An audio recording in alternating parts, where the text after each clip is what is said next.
situation. Yeah. So at what point do they start to play the game of cat and mouse with the rest of the peloton? Caleb, well, what do you think?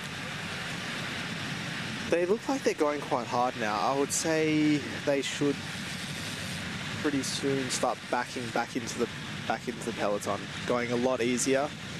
And then with usually around 40, 50k to go, then really put the hammer down. But today's a little bit different because there's always going to be a really big surge into the circuits. I don't know why, but it makes the bunch so nervous going to a circuit. So positioning, etc. Yeah, let's say before a normal sprint, 50k to go, 40k to go, the bunch will really start to become nervous. Everyone will trying to, they'll be getting into position.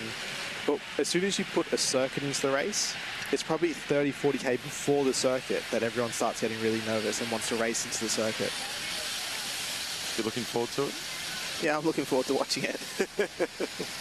We saw the blue jersey that's been worn by Jardy Vanderlei. He's in second position in the race for the King of the Mountains classification. Jonas Vingegaard is the leader there. Vingegaard is on 161 points.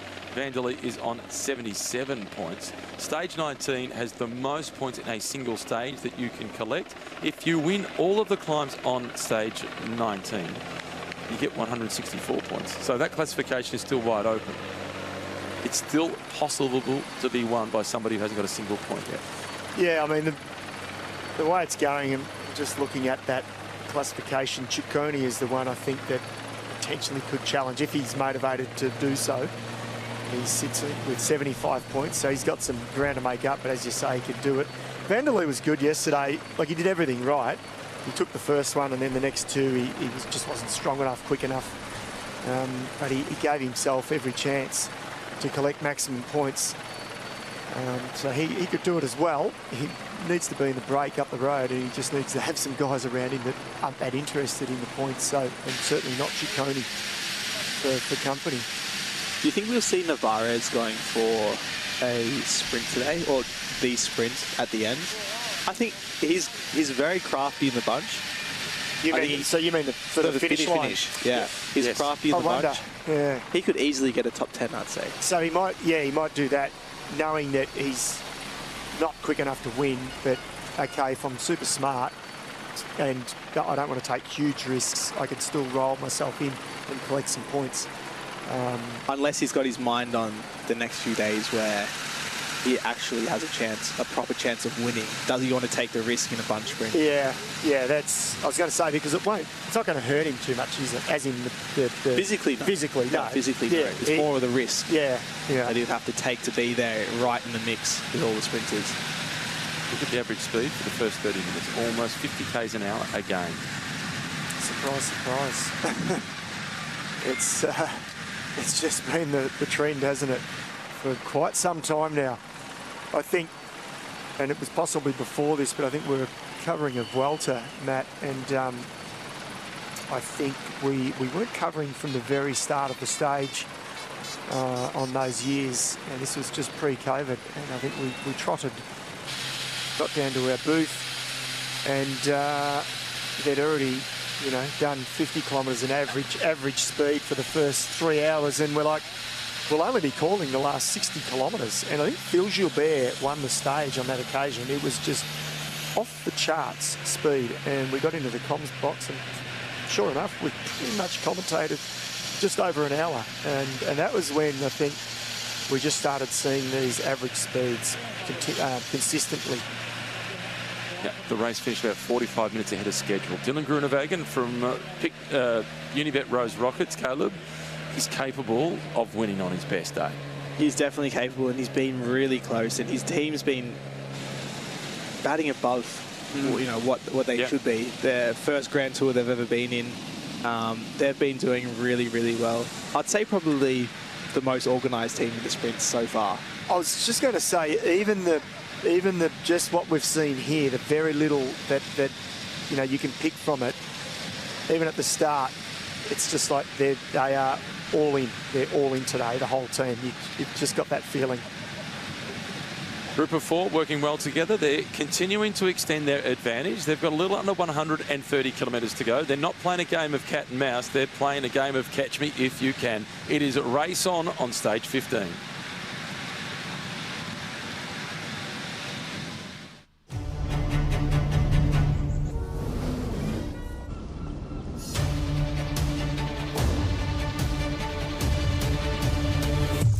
go again. Got a bunch of fans calling my phone, say that I'm number one, yeah I know. You can't get me off of my throne, nah. It feels like it's been worth the wait. You won't say a word when I show up. The 2026 FIFA World Cup starts June 12, live and exclusive to SBS and on. My daughter, she's in danger. You're risking everything. This kind of secrecy always goes up.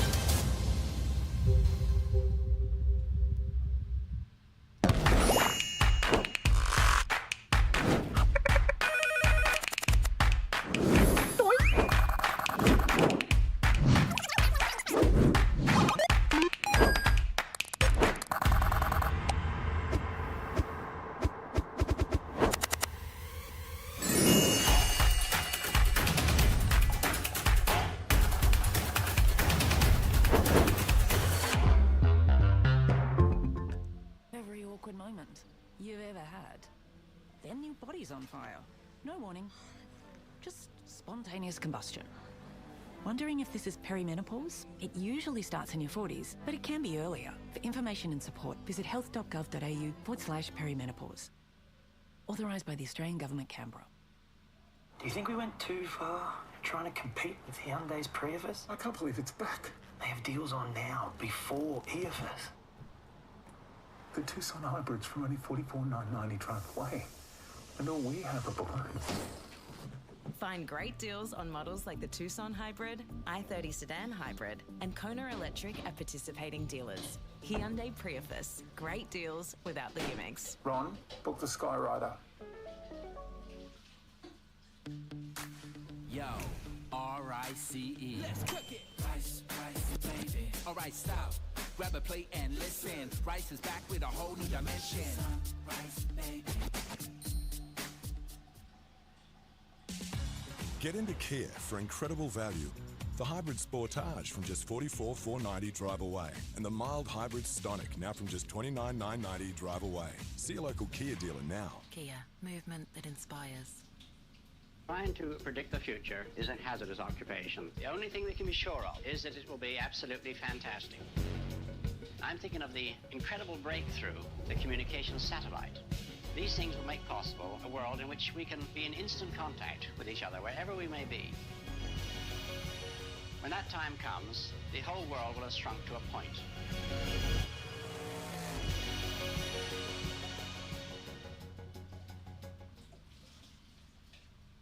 For the last 4 years, I've been a prisoner of this hotel.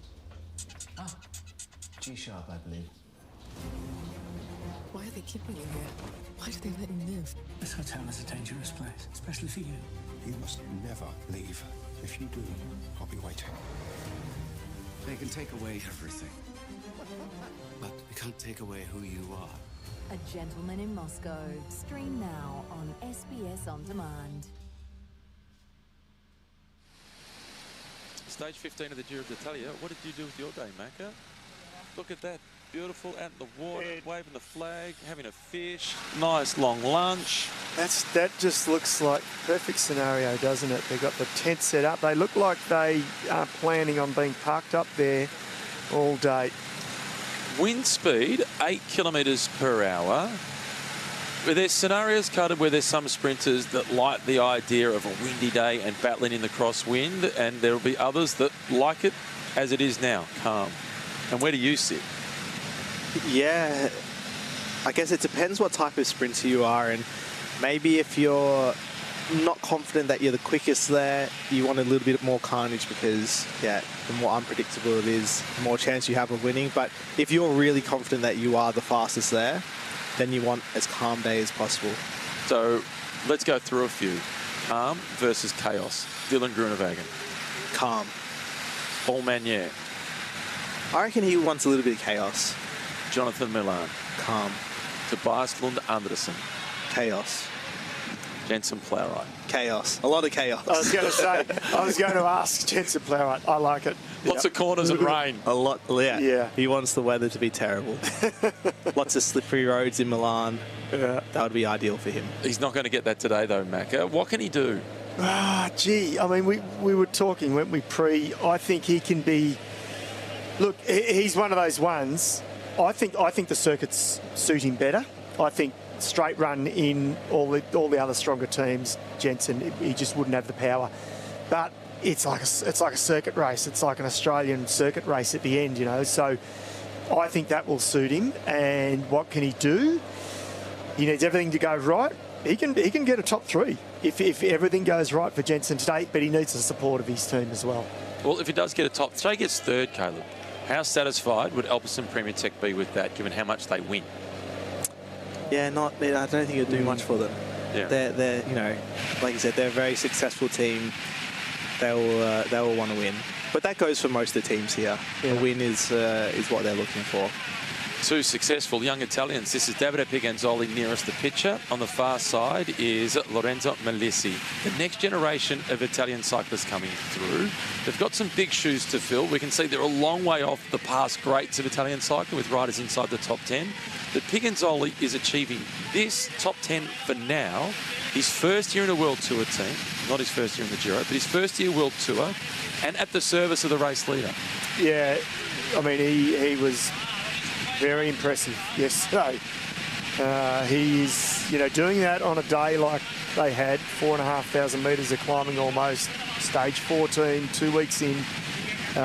That's pedigree. So the future is bright for him, and not, you know, whether or not, I doubt whether will we see him at the Tour de France? No. No, I didn't think so. So I look forward to seeing him at the Tour de France one day, and you know, with what he showed yesterday. We spoke earlier about riders going to Quick-Step, sort out Quick-Step, and improving the sprinters. What about riders going to Visma Lease Bike and improving? Yeah, I think they just do everything right. You know, if you come from a smaller team, maybe the nutrition's not up to where it could be, equipment maybe not where it could be, whereas a team like Visma, you know, they have the best equipment, they have the best nutritionists, they do everything right, all those 1%ers right, and that can really lift a rider's form.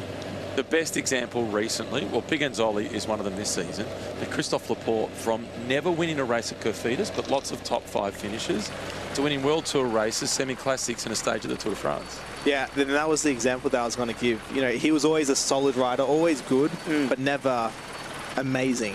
Whereas he went there and, yeah, he won some huge races. Success breeds success. Yeah, he was... you're right too. He was one that we'd talk about because Cofidis then were going through a huge drought without a victory at all. But he'd be knocking on the door and you're like, gee, this French guy, he's pretty good, but he's probably just not going to quite get that win. And he was getting top 5s on some tough finishes at the Tour, and then bang, switch teams, stepped up. Now this can be chaos when they go into the feed zone. My favourite image of Christophe Laporte when he was riding with Cofidis wasn't at a finish line, it wasn't sprinting, it was in Paris-Roubaix when his brakes had gone. So to try and slow down, he's got the right foot out and he's putting it on the back wheel to try and slow down. I love that. You knew exactly where I was going. Yeah, I remember that. Was it the muddy? It was the muddy edition. It was a COVID edition, maybe. October, yeah. Yeah, I remember seeing that as well, and he must have lost both brakes if he was doing it. Desperate measures. Oh, geez, you'd do anything. But he wasn't changing bikes. He was staying there until the team car came up. I love his attitude. I think he's great to watch race too. Unibet Rose Rockets, they've got the Vries up at the front doing the pacemaking for them. Bastions is the man in the white colours for Soudal Quick-Step. Gardner Zabier is on the front for Lidl Trek. For Dylan Groenewegen, Caleb, with his team, every sprint stage they've been on the front contributing to the chasing. Does that help build your confidence, having the team believe in you like that as a sprinter? Yeah, for sure. And it kind of holds you accountable. You know, if you've got a rider that's sit on the front all day, you know, today's not too long of a stage, but you know, sometimes these flat stages in the Giro are 220k, 230k. You've got one of your guys on the front all day chugging along. So it puts some pressure on you. But I liked it. Yeah, I was going to say, you've got to like that pressure, but you've also then at the end, you feel, of course you're going to sprint, but you've got to take the risks. You've got to push the next level if your teammates are doing all that for you for 5 hours prior. Yeah, and I remember I was speaking to my long-term lead-out man, Jasper de Bus, because I always thought that he was good enough in his own right to be a sprinter. But he always said, I couldn't deal with having a team help me and lose. I would feel too bad for the team. So it's kind of, you have to have that attitude like, all right, I didn't win. All right, it hurts that everyone helped you, but I mean, that's racing, and that's how it goes. Sometimes you win, sometimes you lose, and you just have to move on from it. There's only one winner a day. So there's 10 sprinters or 10 sprinters in a Grand Tour, let's say. 9 miss out every single day. There's one winner. So you're right. It's how you bounce back most of the time. Well, look at the spread here of the stage victories and times in the leader's jersey. We've got 4 stage victories, 14 stages down, mind you. 4 stage victories have gone to UAE. 3 stage victories have gone to Exter-Sistana, and 2 have gone to Soudal Quickstep. So there's not a lot of love going elsewhere, and 3 have gone to Visma Leasebike. There's 23 teams in the race. Not many of them are winning. Yeah, that's it. That tells the story, doesn't it? And there's only a little over 1,000 kilometres remaining before the race gets to Rome, and it's the toughest 1,000 kilometres. Yeah, that's the thing. A lot of teams will obviously leave the Giro or leave any Grand Tour with no win, and that's always tough.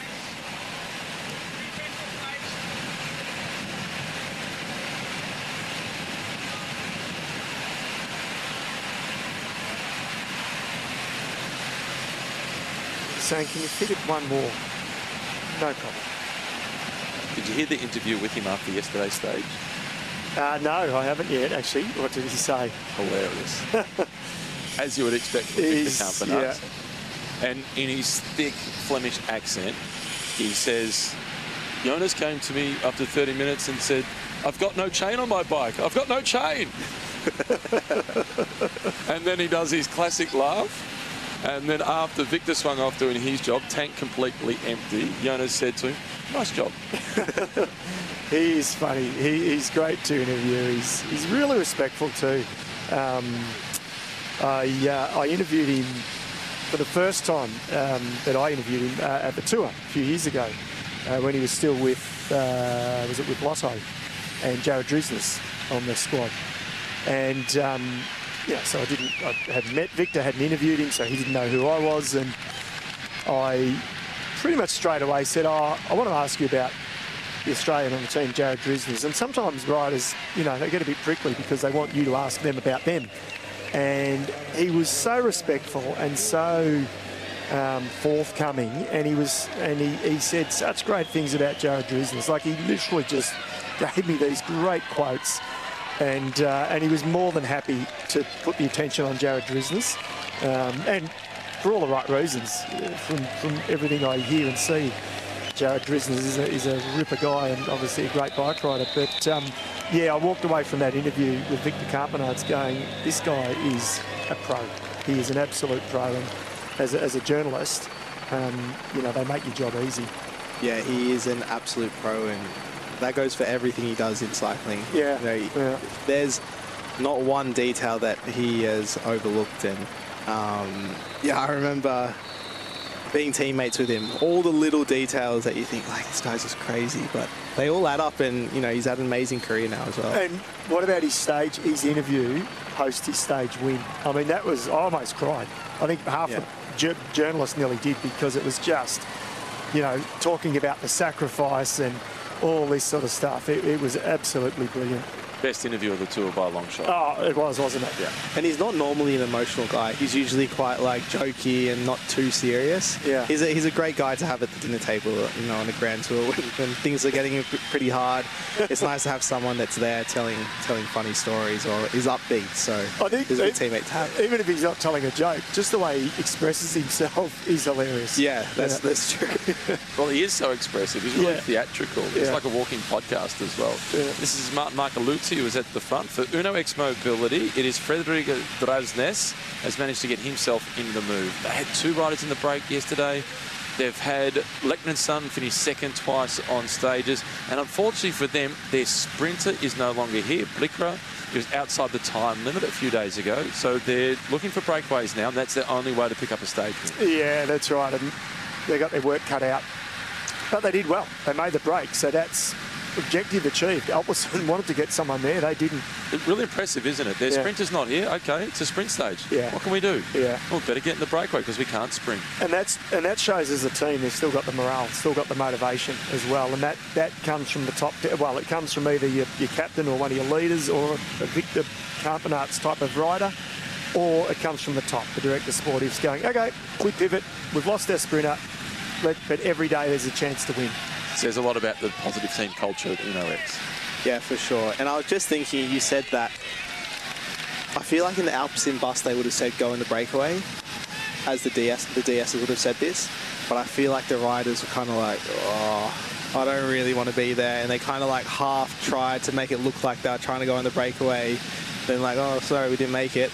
And then the DS has probably got on the radio and said, no, you're going in the breakaway, bring that one back. And then that's when we saw them riding. So that's I think there was a little bit of DSs wanted something, riders wanted something else. Smoke and mirrors. Yeah. It makes sense, actually. Well, they're working hard at the front of the peloton. Stage 15, 1987. Roberto Vicentini Macca taking over the race lead from his teammate Roach. And Vicentini was the defending champion. And the relationship between him and Stephen Roach was never the same afterwards. I'm loving these little quotes we're getting. It's our era as kids, Matty. And if I can just divulge a bit deeper on this. So I've told you the story.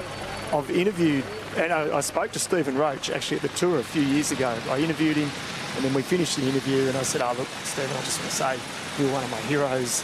I said, when you did the Triple Crown, the Giro, the Tour and the World Championships in the 1 year, I said, that was just amazing. I said, what was it like in the Giro? Because you're on an Italian team, you had the flamboyant Vicentini, and he said, oh, it was horrible. And he said, when he won the Giro, he got presented on stage. He said, can you imagine the Italian crowds? He said, I walked off the stage. He said, I was scared for my life. We got in a car. We drove through the night. He was living in Paris. Drove through the night back to Paris. Arrived at 2 o'clock in the morning. His flatmates, they were waiting for him with a bottle of champagne, and they celebrated back in Paris. So he didn't even have a celebration with the team in Italy. 6 weeks later, he wins the Tour de France. It's one of those amazing stories, isn't it, of Stephen Roach? Yeah. What he did. And at the World Championships later that year in Austria, he was working for Sean Kelly, tried to do the lead out. All day. All day long. All day long, yeah. And then he won. Yeah. It came down to about 11 riders at the end. He was still working for Kelly. It split. He was the last rider on the group of 4 or 5. They came around the final corner. 600 metres to go, and he said to himself, if I sit here, I'm going to finish 5th. I'm the slowest in the group. So he attacked. They effectively chased him all the way to the line, and he still won. What year was that? 87. Yeah, won all 3. Were you born? I wasn't alive, no. I wasn't alive for a long time. Macca and I were both at secondary school. Giulio Ciccone, Simone Consoni, Derek G, Emmanuel Gabrizabia, Jonathan Milan, Matteo Sobrero, Tumtun Tutenberg, and Max Velscheit. That's the lineup for Lead Trek. They've been trying in the mountains with Ciccone to pick up the stage victory. In the sprint finishes so far, Caleb, normally Simone Consoni is the lead-out rider for Jonathan Milan, but he is significantly shorter than Jonathan Milan. They've recruited Max Velscheit, who's the only guy in the peloton bigger than Jonathan Milan. So he's been the last guy to try and drop him off in the sprints. But so far, it has not been working. Yeah, something's been going on there because they seem like they can't stay together. Max Velscheit obviously seems like he would be a good last man for Jonathan Milan. Consoni always seems like he's a little bit small, but he always did a good job, and Milan was always able to come off him pretty well. So I think they should go back to, what they're good at. Obviously, those two work well together. Max just needs to, find his way with Consoni and just gel together a bit better. And Consoni and Milan, they've been racing together for a long time, including on the track. So they've got a bond that doesn't need verbal communication all the time. Each of them knows what the other one is going to do. How important is that as a sprinter to have that trust and instinct together? Yeah, that is really important. And just having someone that you trust, I think, is more important than having someone that's going to give you a few watts less in front of you. So, they've, like you said, they've been working together a long time. Max has come into the team this year. Max is really good at doing his own thing, but that doesn't always mean that it's good for the guy sitting behind. And I think we've seen that they've been very disjointed. So I think they just need to go back to what they know works, because the last few years, Jonathan Milan has been almost untouchable with that configuration of lead out. So just go back to what you're used to. It ain't broke. And, you know, in contrast, even just the body language, you can just see it. And I said it before, Unibet Rose Rockets, there's one man, and they all know. They're a united front for Dylan Groenewegen. Making their way into Pavia, we just saw the King of the Mountains jersey with Jardy van der Lee for EF Education Easy Post. He's a long way behind in that classification, mind you. He is 84 points behind Jonas Vingegaard. For that team, Caleb, the sprinter at EF Education Easy Post will be Mattis Mikkels. He's new to the team. Previously was with Intermarché, but they merged with Lotto, so he's gone across to EF Education Easy Post. He's only 22. He's had a couple of top 5 finishes, but his big challenge is no lead-out rider. Yeah, you know, he's been doing a good job kind of snivelling around on his own there, but it does make a big difference, especially in the lead-up, because if you find yourself out of position, if you don't have a lead-out guy or a teammate to help you, you find yourself in the wind a lot, trying to move up by yourself, and obviously that takes away from your sprint. So, yeah, I mean, for a guy like that, obviously very talented, obviously very quick, he needs a guy in there to help him. Let's watch this space with Mattis Mikkels. He's pretty easy to spot because he's in the blue, white and black colours as the Estonian national champion. Breakaway, still working really well together. They're coming into Pavia. They're just a matter of 5 kilometres away from the intermediate sprint. Make that 3.2 Ks from the intermediate sprint. I wonder whether they'll go for the points, because we've got a few guys here that have been in multiple breakaways. And for Polti Visit Malta and Bardiani, picking up the small prizes matters to them. It might be a little sneaky, you know, try and make sure you're on the front when the sprint comes. Don't disrupt or annoy your breakaway companions. But this is a little bit of a nod to the start of Milan-San Remo, of course, Pavia. That's where it started this year. And so they've diverted slightly. They could have taken the more direct route on the Ticino River that runs through Pavia as well. See there the length of it as well, 248 kilometres. All important waterways here that feed the land and the crops as well.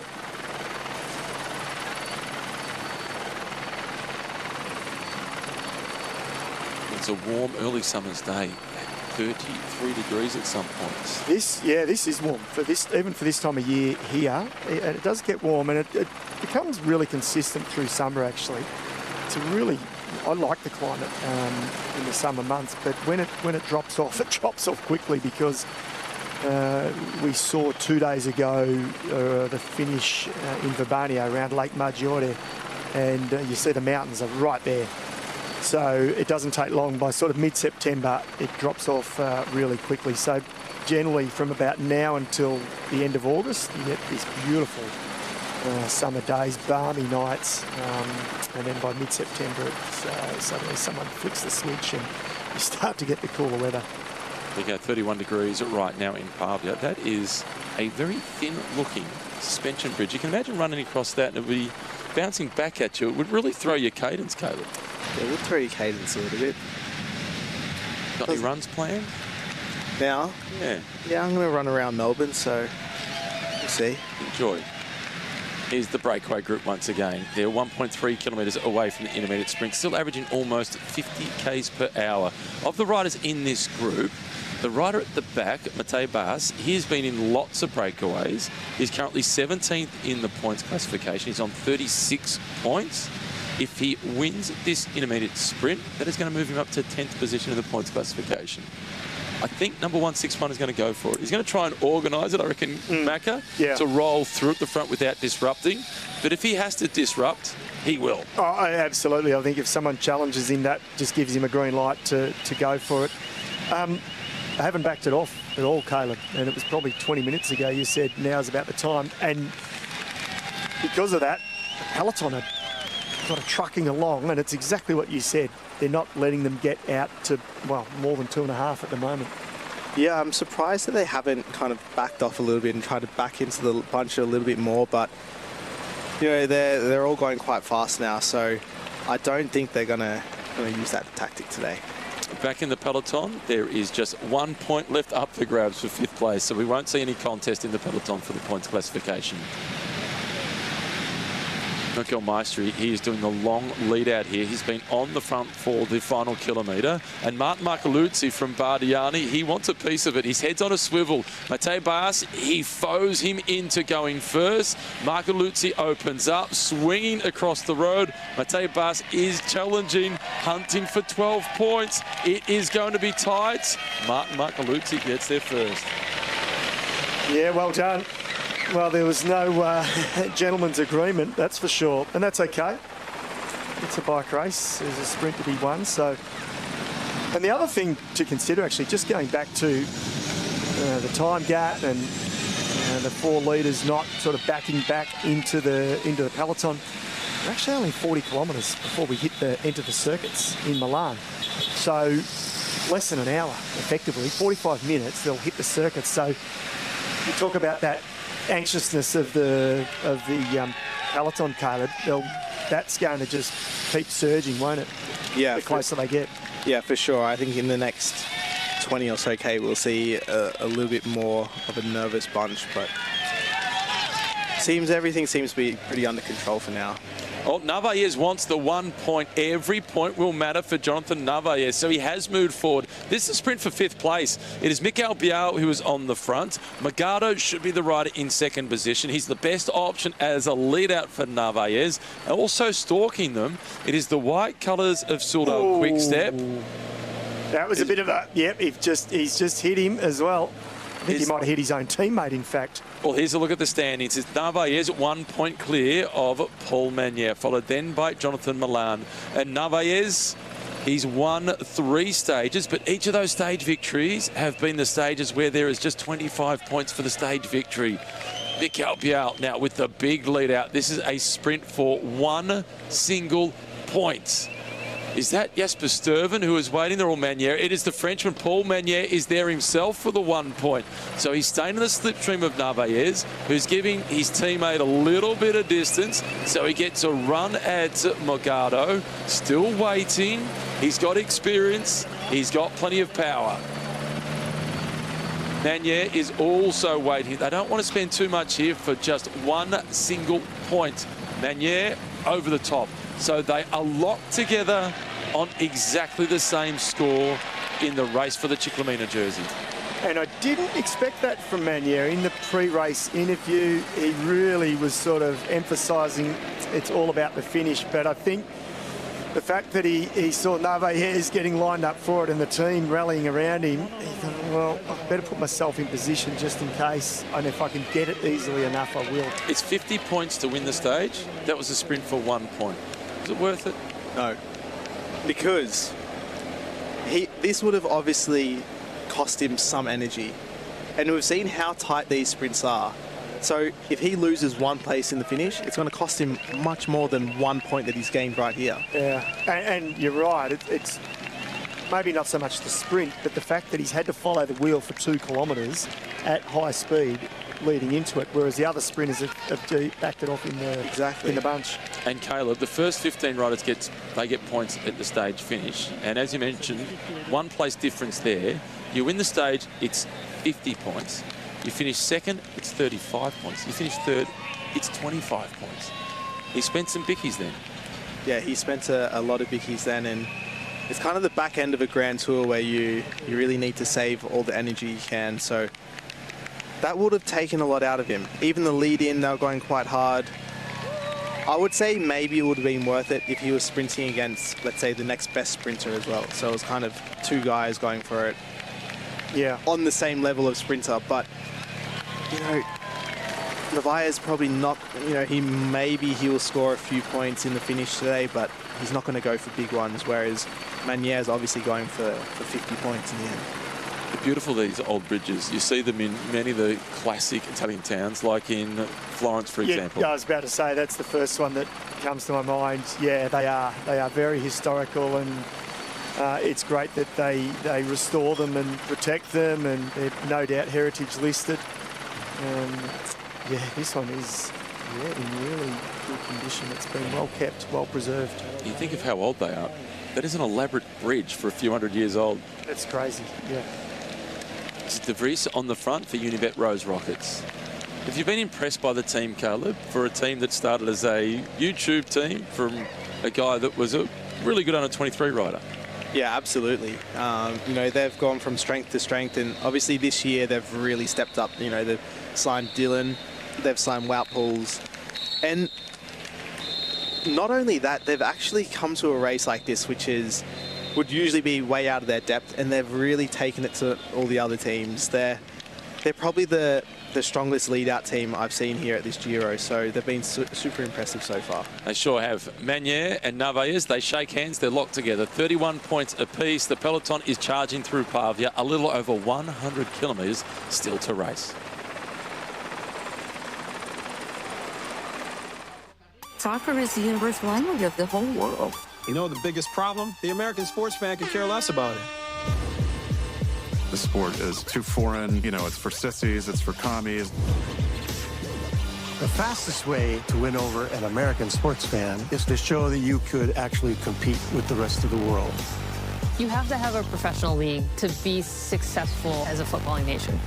Soccer's American Dream. Tomorrow 9:20 on SBS Spiceland and on demand. Harry Bush! Are you going to go after whoever did it? We get this wrong, the city could explode. Even if we get it right. Bosch. Stream the first 4 seasons on SBS On Demand. See your accounts all in one place in the ANZ Plus app. Even ones from other banks. So you can think about other things like obscure German techno. Spend less mind on money with ANZ. Authorised by the Australian Government, Canberra. Get $150 off a new NRMA comprehensive car insurance policy with promo code 150CAR. Visit nrma.com.au/150CAR and join today. NRMA Insurance, a help company. Do you think we went too far trying to compete with Hyundai's Prius? I can't believe it's back. They have deals on now, before EFS. The Tucson hybrids from only $44,990 drive away. And all we have are balloons. Find great deals on models like the Tucson Hybrid, i30 Sedan Hybrid, and Kona Electric at participating dealers. Hyundai Prius. Great deals without the gimmicks. Ron, book the Skyrider. Mum and Dad and the twins getting ready for a scary movie. And Dad's not ready at all. Buckle up, big guy. It does not get better from here. M&M's. It's more fun together. This is your investment property, and these are your tenants. It's easy for them to love living here. It's also easy for accidents to happen, for things to be bumped or spilled. And for some in the home, it's just in their nature. So it's important you have the right level of cover, including for accidental tenant damage. Speak to Terry Shear, Australia's leading landlord insurance specialist. Trying to predict the future is a hazardous occupation. The only thing we can be sure of is that it will be absolutely fantastic. I'm thinking of the incredible breakthrough, the communication satellite. These things will make possible a world in which we can be in instant contact with each other wherever we may be. When that time comes, the whole world will have shrunk to a point.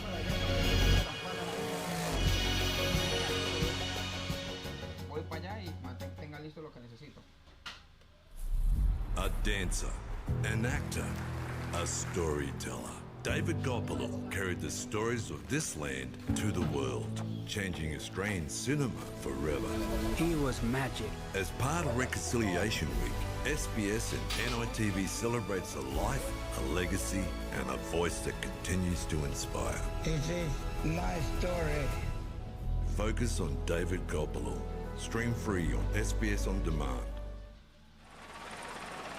Yet another rapid day at the Giro d'Italia, where the average speed after more than an hour of racing is a smidgen over 50 kilometres per hour.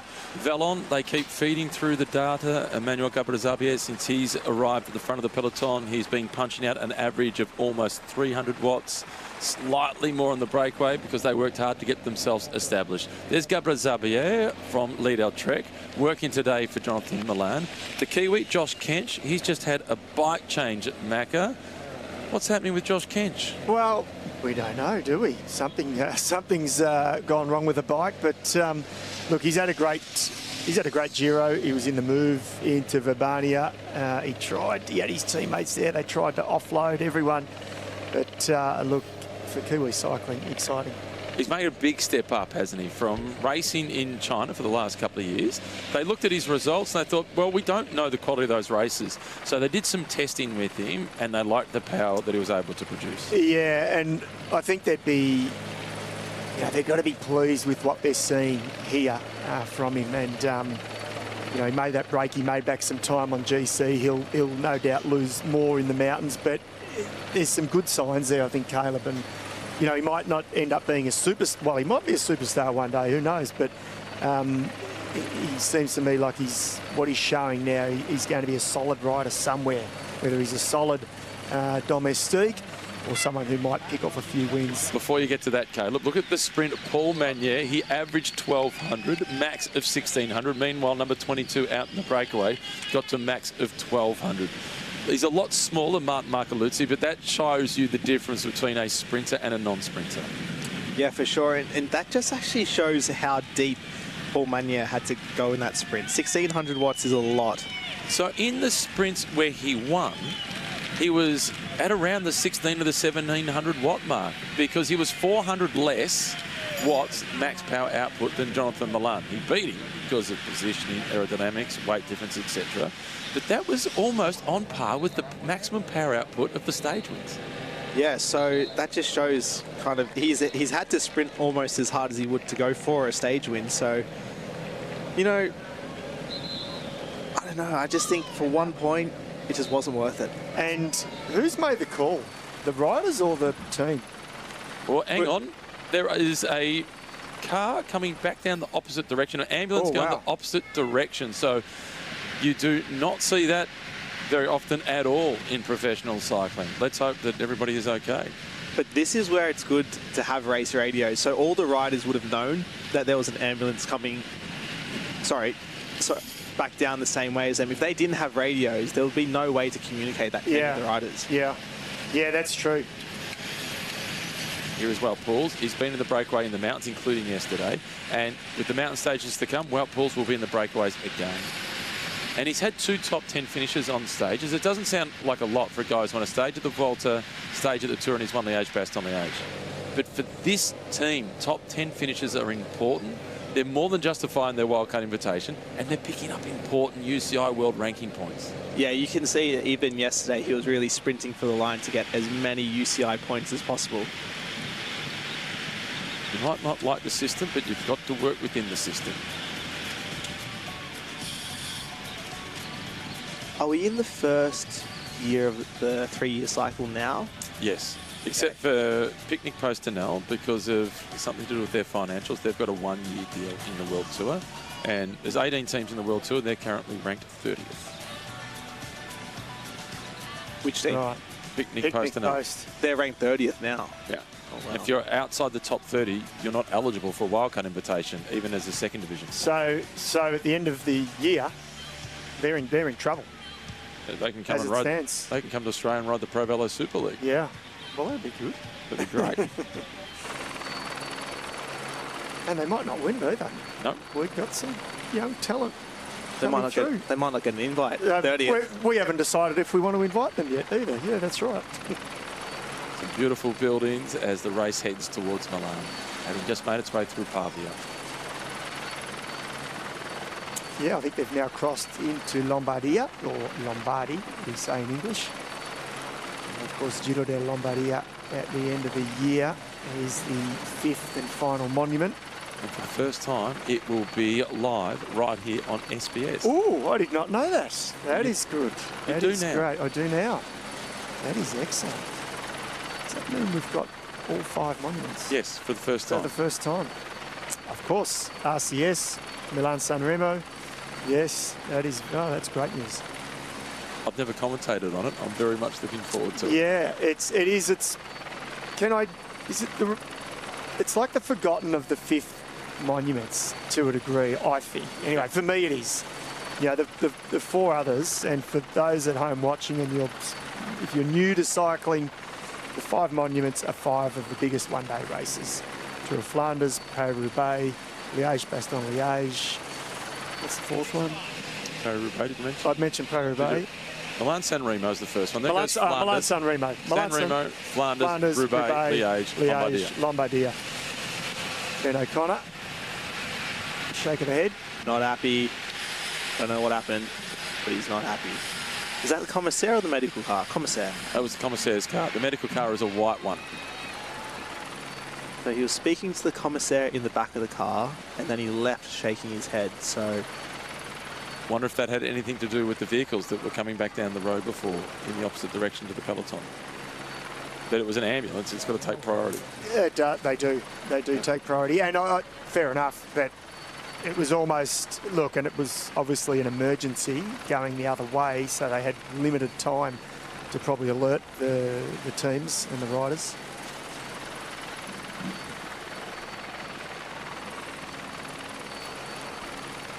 That's an impressive tower.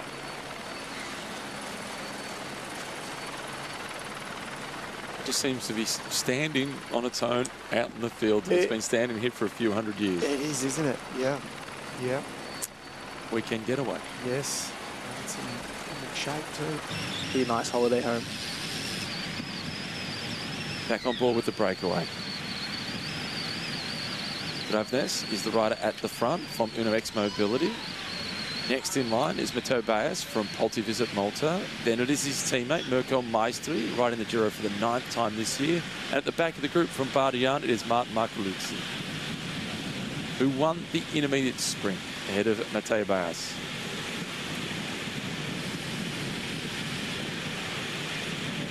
Hot day, buried the head.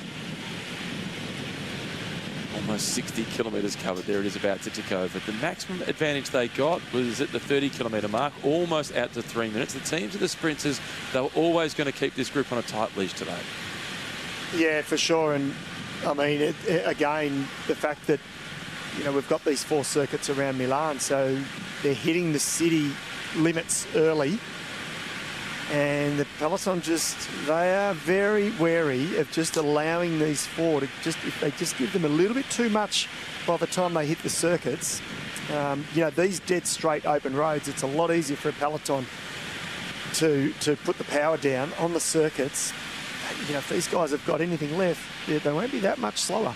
How does your psychology change between a point A to point B stage for the sprinters in comparison to this, which is through to a finishing circuit? Well, there's obviously more points of the race that you have to be in position. So you might use a guy more than you want to further out to try to position yourself well coming into the finishing circuit. So I don't know now, because they are bringing the breakaway. It seems like they're kind of bringing the breakaway closer, because for some reason, when you're on a circuit, it is harder to bring back a breakaway. I don't know why, but it just is. I think it's the corners and everything. Like, it's straight open road now.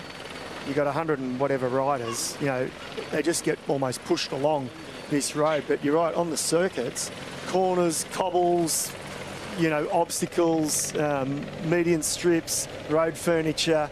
4 riders, in theory, are going to go through the circuit a little bit quicker. We know they won't. We know they'll be tired and there'll be fresher legs here, but you don't want to take that risk, do you, as a bunch? Yeah, for sure. And right now, they're obviously very organised, whereas on a circuit, sometimes you have teams kind of making surges into corners and then they'll sit up, and then it just disrupts the whole organisation. This is the man that Jaco Alula will be working for today. 7th on stage 1 and on stage 3. It's a long time since his last win in the Giro d'Italia. And in 2019, he also won a couple of stages and the points classification. His best is behind him, Caleb, and he'd be the first to admit that. But is what he has got now capable of winning a stage? No, unfortunately for Jayco. I think the level here at the Giro is just a bit too high for him now. Like you said, his best years are probably behind him. He's had a great career, but yeah, it's just going to be a little bit too difficult. Plus, he doesn't really have the team to support him. No, he doesn't have a lead-out trainer at all. Vendrame, unfortunately, is no longer here. He could have helped. The Chaser's not going to be able to bridge that gap, Macca. Can't get across the water. I'm liking the sense of humour from the host broadcaster. This isn't us. This is from Italy. They're having a little bit of fun today as well. That's a nice-looking bike path on the other side of the canal there. I like that. Pristine. The roads have looked really nice today. They have, haven't they? Yeah, even what the riders are on, it looks like an almost fresh hot mix. I feel like in Italy, I've ridden on the best roads I've ever ridden on, and I've ridden on the worst roads I've ever ridden on.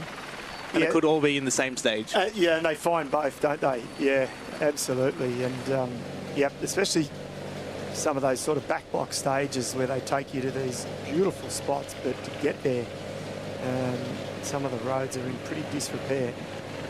Looking at the riders from Bardiani, they're in the turquoise colours. The first of them is Torozzi. He's got the familiar teeth. That's quite a grimace. It's pretty hard, even within the group, sitting on the wheels, because they are moving along. What do you make of the way Polti, Visit Malta and Bardiani are sitting so close to the front with two of their riders in the breakaway? Well, I don't know if that's to intimidate the other riders, or I'm not sure what they're doing, but it is a lot harder sitting up there compared to sitting down the back here.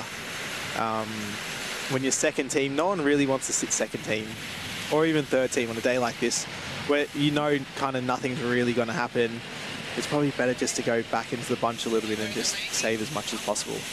David de la Cruz, he didn't save any resources yesterday. He's got the blue number on because he won the Red Bull Intermediate Sprint. He lost more time yesterday, but he improved 1 or 2 spots in the general classification. He's now 15th overall. He's the second best of his team. Chris Harper is in 13th. Yeah, he had a good go. The team had a good go, in fact, yesterday with Donovan up there with De La Cruz. He's still got to work on his descending, though. It just costs him, doesn't it? He had to chase and get back on, I think, before the final climb. And by then it was already a little bit too late because the Visma locomotive was in full flight behind. They weren't letting anybody else win yesterday. No, they were. And as I think what you said last night, Caleb, it was just like anyone could understand it, any sort of fan. How you said at the start, this is the slowest they're going to go, Visma, because they've got their 2 flatland riders on the front, which is true. And then the next 2 that'll take over are a little bit better, and then so on, and it made so much sense, and they did. They just went quicker and quicker and quicker. Yeah, they really nailed their plan yesterday, and yeah, you could see straight away from the start, even before there was any breakaway, they just started riding at this tempo that they knew they wanted to hold, and they just stuck to their plan, and they just delivered perfectly. Now into the province of Milan, Macca. Yeah, lovely part of the world. And I'm just wondering, this canal, if it runs all the way into Milan, because there is a nice strip. I mean, a lot of the tourists, when they go to Milan, they think of the Duomo and the beautiful shopping arcade. And I'll touch on that a bit later. It's one of the oldest shopping arcades in the world, in fact. It sits just adjacent to the Duomo. So the tourists flock there because there's a lot of your sort of shops and everything. But there's this strip on a canal, and it's about 3 kilometres probably from the Duomo, and it's just lined with restaurants both sides. And that, if you have not been to Milan and you're planning on going as a tourist, go there because there's some brilliant restaurants and it is such a vibe. Navili, I think it is. Yeah, it's a great spot. I've been there a few times, and good food. Is that the place where you put your heel in the ground and you spin around? Am I thinking of a different place? I don't know. I don't know about that. I thought that was the Gravitron at the Melbourne show. Yeah, I could be mixing them up. Gravitron, I do remember. We're showing our age. Yeah, the beautiful I think it is the shopping arcade where you do that. Yeah. Yeah, it's and that is beautiful. That shopping arcade. It's not huge. It's not big, but it is one of the oldest in the world. High ceilings. Yeah. Oh, it is. Yeah. Even if you don't go there to shop, just walk through it. And if you Google it or if you get on social media, there's obviously loads of people. They do Instagram pics there and everything. It's because it is just a lovely spot. Two riders here from UAE. This is Mikael Bial. Nearest the picture is Antonio Morgado. They're going to have to take a crash course in lead-out trains, Caleb, because they're the ones who've got the job to look after Jonathan Narvaez. Anyone for a big cup of coffee?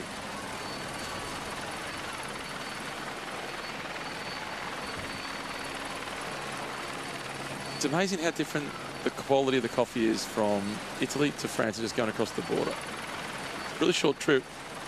It's a vastly different experience. A couple of times on the tour over a couple of years, we've stayed in.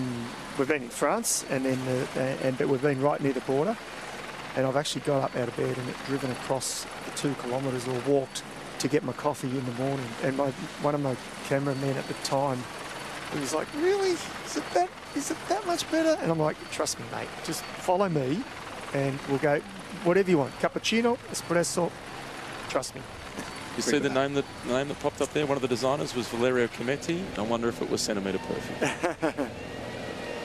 But yeah, coffee in France, terrible. Oh. Coffee in Italy's good. Yeah, and everywhere. You'd be up in a tiny little village somewhere and you'll still get a great coffee. But the instant coffee's the same everywhere around the world, so... It is. It's all good. How do you know that? But I feel like in France, they have these massive coffees and it's kind of like a soup, but they dip their croissants in it. I do like that. I do like that cultural part of it. Yeah, so... Do you think the French know their coffee's bad, or do they like it bad? I think they like it like that. They don't think it's bad. They actually don't think it's bad. Our French attaché, Christophe Mallet, he is on board that the coffee is bad. I'm sure he is. Yeah, because he's lived in Australia and actually tastes good coffee. Yeah, yeah. Well, the breakaway is out at 2 minutes still. The peloton making its way through the feed zone. At the head of the peloton, it is Bastian, who's still got the role of keeping the tempo up nice and high. That was Francesco Bozzato at the back for Alpecin Premier Tech.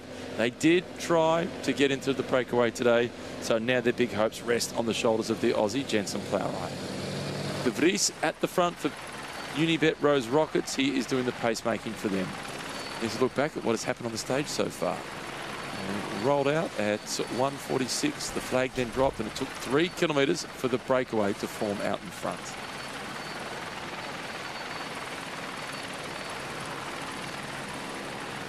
Bartoluzzi won the intermediate sprint in Pavia. Manier picked up a 5th position, which has got him now locked together on 131 points with Jonathan Narvaez in the battle for the Ciclamino jersey.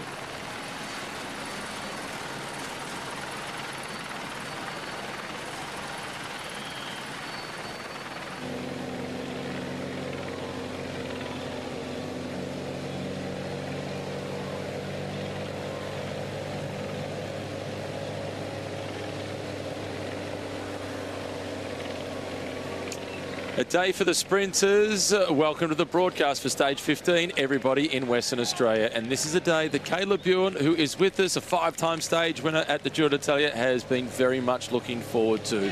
Before we get to the contenders for the stage, Caleb, an update the general classification. Jonas Vingegaard is the leader, 2 minutes and 26 seconds ahead of Afonso Eulalio, who spent 9 days in the pink jersey. In the WA Cup, Jai Hindley, he's 5th overall.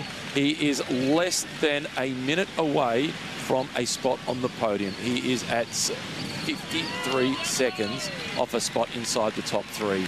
Pellizzari is 6th, and then it's Michael Storer 7th. Ben O'Connor is 8th. And the other Australian from SA, Chris Harper, he's in 13th. Caleb, it's been a quick start. Average speed, 48.5 kilometres per hour. Breakaway group of 4. Maximum lead less than 3 minutes because the team for the sprinters have got this one on a tight leash. Yeah, it has been quick, and I would have expected to see the breakaway kind of back into the bunch a little bit and save a little bit towards the end, but it just seems like they're going full gas from start to finish today. And David McKenzie, a stage winner as well in the Giro d'Italia. It is a hot day. It is a hot day, and we talked about it earlier. It's not uncommon to get these sort of temperatures around Milan this time of the year. We're still in May, so it's not summer. It's a little way off, but it is a warm one, and realistically, probably the warmest day we've had of this year's race thus far. But I think majority of the riders would prefer this than cold, wet, and miserable, especially with the circuits. We've got 4 circuits to do, and we are less than 20 kilometres away from hitting the circuits. And again, I'm repeating myself, but that is why the peloton, I think, are just keeping this break on a really tight leash, and especially as they edge closer, they don't want to let them have 2-3 minutes around these finishing circuits, because 4 guys, and they've done a pretty good job of it so far. They've worked well together. This is where the peloton can make inroads. They've been on this straight road here for, well, a number of kilometres now. It seems like this is how they're going to enter the city limits of Milano. And here is the composition of the breakaway. This is Frederic Drasnes-Levak. He's in the move for Uno X Mobility. At the front for Bardiani, number 22, that is Martin Marcoluzzi. In second spot, one of 2 riders from Polti Visit Malta, that is Mattia Baas, who has been in loads of breakaways. This is the 5th that he's been in just this year alone at the Giro d'Italia. And Mirko Maestri, also from Polti Visit Malta, they round out the breakaway group. Intermediate sprint, that's been contested already. Martin Marcoluzzi, he collected the maximum points there. Back in the peloton, there was the sprint for 5th, 1 point on offer, and it was a real battle between the Ciclamina jersey of Jonathan Narvaez and the former leader, Paul Magnier. Magnier won, collected 1 point, so those 2 riders are locked together. Carla Bjorn, I'm anticipating by the end of the stage, Paul Magnier will be back in the Ciclamina jersey. Yeah, I think as long as there's obviously no crashes or anything and he gets a good run at the line, I think we'll definitely see him back in that jersey. But yeah, it's it's going to be hard for him to, I wouldn't say hard for him to hold it to the finish line or to finish in Rome, but he's going to have to challenge from Jonathan Narvaez, especially with the stages coming up that really suit him. Well, Narvaez, he's going to be looking for breakaways again, Macca. He's won 3 stages already. Yeah, he will, and he's going to find them, I think, the form that he's in. He's been razor sharp, hasn't he? From day one, he's just looked the goods. If he's not winning, he's there or thereabouts. So, yeah, he's definitely got one more big stage in him. And when I say big stage, I mean, a high placing. And I think there's at least 2 opportunities. And even on one of the climbing days, he could maybe collect some points depending on how the stage unfolds if he gets in an early break. So I'm with you, Caleb. But Magnier needs to get a high placing today and then, of course, in Rome as well to secure the Ciclamino.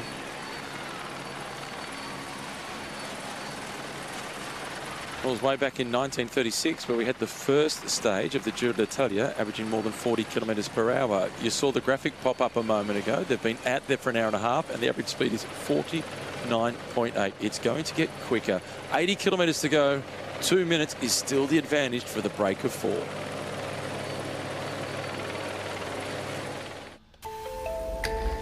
Go, I'm ready. This Reconciliation Week, celebrate the films of Warwick Thornton, one of Australia's most acclaimed voices. We're looking for connection. Bold, poetic and deeply moving, his work brings First Nation stories to life in a way that's utterly unforgettable. Focus on Warwick Thornton starts with We Don't Need a Map, tomorrow 7:30 on SBS World Movies and On Demand. Living with diabetes? Manage your glucose with a CGM that makes things easy. Dexcom gets you. We get that you want to easily monitor glucose levels. We get that you're working to stay in range day by day. And we get that you don't want to stop for finger pricks when you want to make a splash. Easy, accurate, with better health outcomes. Shop the Dexcom One Plus for people with type 2 diabetes or get Dexcom G7 subsidised for Australians with type 1 diabetes. Dexcom gets you. Get started at dexcom.com.au.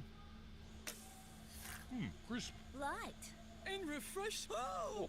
Yeah, can't wait for my surprise. Arms out and close my eyes. So exciting, so refreshing. Brace myself. Be refreshed. Refreshment activated. Everyone's rethinking their beauty routine. Are you? Because better skin, hair and nails start beneath the surface. Vita Glow Liquid Collagen is ingestible beauty, clinically proven to support skin from within. Powered by marine collagen peptides, vitamin C and biotin for firmer, more hydrated skin at a cellular level. Just 1 sachet a day. The skin looks up to 7 years younger. Vita Glow Liquid Collagen. Backed by science. Proven by results. They call this the lucky country. Red 55! But there's a funny thing about luck. There's only so much of it to go round. That's a cow. See, while you're having a ripper, Size of him! someone else is having a shocker. Spewing. Yeah, you never know which end of the stick you're gonna get when the lucky country isn't so lucky. Lucky you're with Amy. Fantastic Furniture's red hot deals. Save 50% on the Devon sofa, save $400. Or the Kalara Queen bed frame, save $430. More red hot deals in store and online at Fantastic Furniture. They call this the lucky country. Red 55! But there's a funny thing about luck. There's only so much of it to go round. That's a cow. See, while you're having a ripper, Size of him! someone else is having a shocker. Spewing. Yeah, you never know which end of the stick you're gonna get when the lucky country isn't so lucky. Lucky you're with Amy. For the last 4 years, I've been a prisoner of this hotel. This hotel is a dangerous place, especially for you. You must never leave. A Gentleman in Moscow. Stream now on SBS On Demand. This is my grandmother. Essie Davis discovers a colourful family history. What? I literally come from a den of thieves. Who do you think you are? Tuesday, 7:30 on SBS and On Demand. Stage 15, Victor Carpenarts. He's got the water bottle carrying duties yet again today for Visma Lisabai. His teammate, Sepp Kuss, the American, who was really important yesterday for Jonas Vingegaard. Throughout this stage, he has now clocked up 5,000 kilometres in Grand Tours. He's in his 16th Grand Tour. That is 314 stages, 1.25 laps around the Earth. That's a lot. That is a lot. Yep. Yeah, that's impressive. So too is this, the breakaway. Bardiani and Polti visit Malta. We talk about wildcard teams justifying their invitation. They've done that in earnest this year. Yeah, they have. They've earned the right, and certainly won't hurt their chances even for next year. When you do this, organisers, they remember. I don't see how you can't invite them back the way they've been riding. Yeah, and they've done this ever since they've been here too. So no, they've totally earned the right to be here. Is Canal familiar to you? It is. Well, this is it. This is it. In the ad break, there was a long shot of the city, and Navilli sits slightly to the right of the city if you're coming in from the south. So we might get another shot here. The cameras, they've heard me again. So they'll come in, and you can see there's the city, and they'll have to turn off. I'm sure they won't go through the restaurant section. It's generally even shut to cars, only local traffic who live on that street. But the restaurant's just dot either side of this canal. It really is a lovely spot. Is that where Milan San Remo used to have Kilometre Zero coming out of Milan? Used to, but it's now in Pavia. It's been there for the last few years. Yeah, but so I remember when we used to start in the middle of Milan, we used to go somewhere, and then we used to go to Kilometre Zero stop, and there was always a canal, but I don't know if it was that canal or a different one, but it looked like that one. Yeah, and that was probably accurate, because then you'd head on south side to exit Milan direction San Remo, like direction the coast. So yeah, it would make sense. You can feel the circuits approaching. I'm sure that the sprinters in the peloton will be feeling it too, Caleb. Yeah, they'll be feeling it as well, and I think we'll see, the stress of the bunch kind of coming now just before they enter the circuit. Yeah, so they've just turned off now. They've been on that canal for a long time, last 30-odd kilometres or possibly more.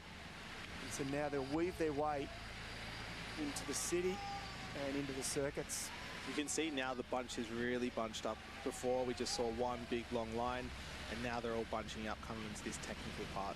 This is Filippo Zanna. He's had a green light at the start of the race to go for breakaways in the mountains, but he's been under the weather like a lot of other riders within this race. So now he has to go on to domestic duties because this is a stage where he cannot help in the lead out for the sprint. As good as he is, the sprint is not the favoured territory for Filippo Zanna.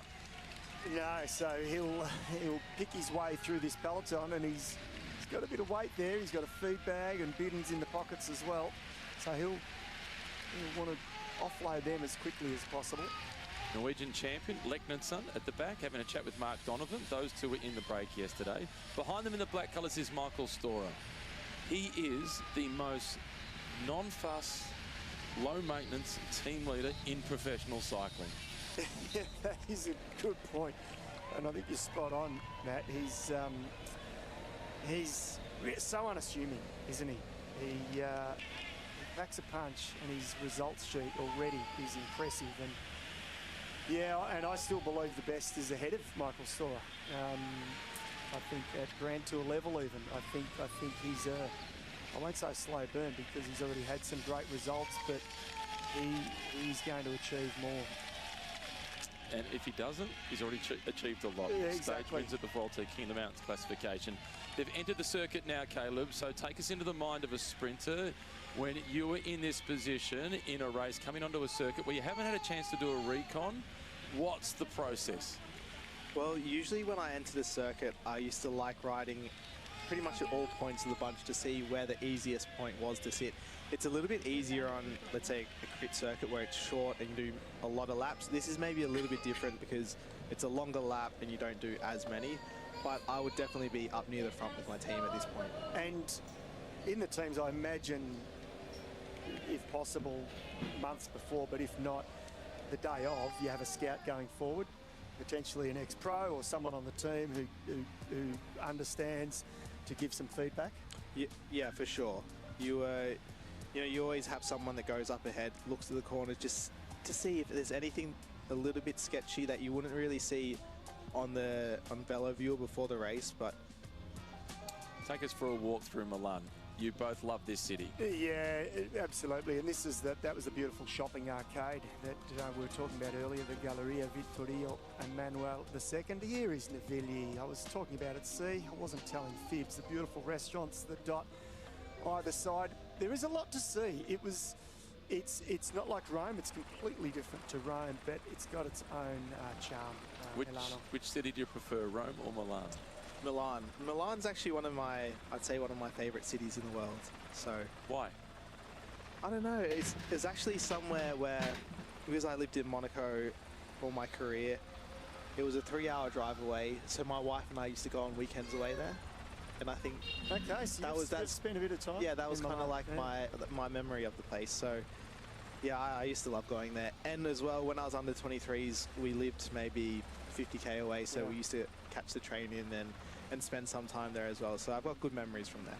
Well, the peloton, they're now entering the circuit. Milan has hosted more stage finishes than any other city in Italy for the Giro d'Italia, and today marks the 90th stage finish in Milan. And the crowds are out. The weather is perfect, isn't it? So there'll be thousands roadside. And someone stopped. Sudal, quick step, was it? It was. Derek G off to the left, out on his own, the Canadian national champion. He came here with an ambition to get on the podium. He's currently sitting in 9th position. He's 5 minutes and 41 seconds down on Jonas Vingegaard. He has no chance of challenging for the win, but he still does have a chance to challenge for the podium. He's a little under 3 minutes away from 3rd place, and as you know, in this race, it can blow up in the final couple of mountain stages. It does. It does, and it will, I imagine. It's not going to be status quo come Rome, what we've got now in the general classification. There'll be more reshuffling.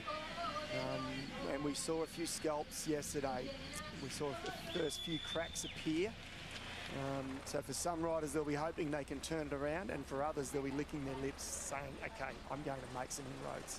It is still hot, 31 degrees. The forecast is for a maximum of 33. Caleb, Lidl Trek have spent a lot of money on riders for the general classification. I think that if Derek G was up there fighting for the win and finished 3rd, they'd be happy. But if he's in 9th position fighting to get up to 3rd, it's not so good. Yeah, I think they would have probably expected a little bit more from him this Giro. You know, we saw all the drama last year with him leaving Israel Premier Tech, and they obviously paid a lot of money to get him across to Lido Trek. But yeah, I mean, he hasn't performed, I don't think, anywhere near what they would have expected. Well, from the Giro last year, where he finished in 4th position overall, he only rode 2 other races last year because of his contract dispute. That was the Canadian time trial title and the Canadian road race. Yeah, wow. Yeah, it was messy, wasn't it? And it was played out a bit in the media as well. So there was all sorts of lawsuit threats, and I think at one point 30 million euros. Is that, I was saying. Yeah, is that still going on? Or? No, I think it's all been, all closed behind closed doors, which is good. And I thought when we heard that figure that they were going to sue him for 30 million euros, I thought, come on, this is he's going to call that bluff surely, or his manager will. So they're through the halfway point on the stage, inside 70 kilometres to go. Bastions is on the front now for Soudal Quickstep. De Vries in the blue and pink colours for Unibet Rose Rockets. And for Lido Trek in the red, yellow and blue, it's Gabra Zabier. Bit more movement now within the peloton. They're starting to negotiate their way towards the front. They want a clean look at the finish line. Yeah, everyone wants a clean look at the finish line, and everyone would just want to suss out this circuit now. Obviously, none of them would have ridden around this circuit yet, so they just want to see where there's dangerous points and where they really need to be in position. Back on board with the breakaway. Martin Marcoluzzi is the rider at the front. Uno X Mobility, number 215. That is Frederica Drasnes Lavic. Also out there for Polti Visit Malta. 164 is Mirko Maestri. His teammate with him, Matteo Bass. And in and out of the shade, what sort of impact does that have? Well, yeah, I was just going to say, and we were sort of talking about it, how the peloton have kept them on a tight leash, and it's just sections like this. In and out of the shade, they're going over tram lines, they're holding them at 2 minutes. Now, the bunch have backed it off a little bit, so, you know, they're probably confident that, okay, we've got this group of 4 in check, but again, it was a lot easier out on that big open wide road, Caleb, that the peloton could just churn it over at 50 kilometres an hour. And, you know, the group of 4, it's almost like they're exposed to all the elements. We're here, the group of 4, they've got the advantage. They're sheltered. They've got the corners. They're negotiating. You know, the streets of Milan a lot easier than the peloton do. Yeah, absolutely. Before they were on the perfect stretch of road to bring back a breakaway, and I'd even say if they're 2.5 minutes ahead, there'll be points where they could see the breakaway up ahead, whereas now they're not going to be able to see the breakaway at all. And the thing is when these guys are going full gas on the front, if they're on a big long straight road, they don't have any rest. Of course, they get to sit on the wheels and have a little bit of rest, but through a circuit like this, they're getting, you know, even if it's just a few seconds of rest through all these corners, it can just help them get further and further into the stage. It's the breakaway equivalent to a micro nap. Yeah, pretty much. That's it, isn't it? And realistically, the peloton and the group of 4, at least through the corners, they're going to be going at the same speed. So again, that's where they don't lose time, in theory. So we're into the last 2 kilometres. That is the final corner before they can almost see the finish line. This is a really long, straight finish. And straight can actually be even more complicated to manage for lead-out train. Yeah, I mean, I know for myself, I used to hate big, long, straight finishes because I used to like the bunch lined out a little bit. I used to like the more technical finishes where I could easily get myself into position. Whereas when it's a big, long, straight finish, a lot can happen. You know, people can come from behind really quickly and you might run out of guys and it can get very, very complicated. Bass from Polti Visit Malta. They've been in pretty much all the major breakaways, Macca, right from day 1 in Bulgaria. Yeah, they haven't missed a beat. We've talked about them every day, and, you know, this is, we call it TV time, but it's good. The sponsors are happy, you know. For the sponsors of this team, yes, they're small budgets, but for the sponsors, it's still a lot of money. It's a big investment, so they want to get return. And it's the biggest race of the year for these teams. This is it. This is the biggest race of the year, so this is where their sponsors really have paid for. They haven't paid their sponsorship dollars in theory for the whole year, or in theory they have for the whole year, but really It was straight in the race manual, at least, Caleb. But yeah, that can make it really complicated in the bunch sometimes. You know, going from left to right, and it just adds to that, you know, unknown. You can be on the wheel, and all of a sudden the rider in front of you swings a little bit to the right or the left, and then there's a barrier in front of you, so it just keeps it a lot more unknown. They're working really well together. You can see how hard they're working. Mark Luzzi, when he's going to the back to get into the slipstream, he's got to kick it. An extra bit of push to get back into the wheel. Yeah, they're locked in, these four. You know, win, lose or draw, we tip our hat to them because they haven't missed a beat since they went away. And, you know, they had the sprint in Pavia, and it was a sprint for two of them at least, but they very quickly then got organised. So they're on a mission, and for them, it's not just a TV attack. You know, in the back of their minds, the perfect scenario, they survive and win by a couple of seconds, or they win by 10 seconds. So, you know, you've always got to have some belief when you go up the road. And as I said at the start of the stage, every now and then they survive.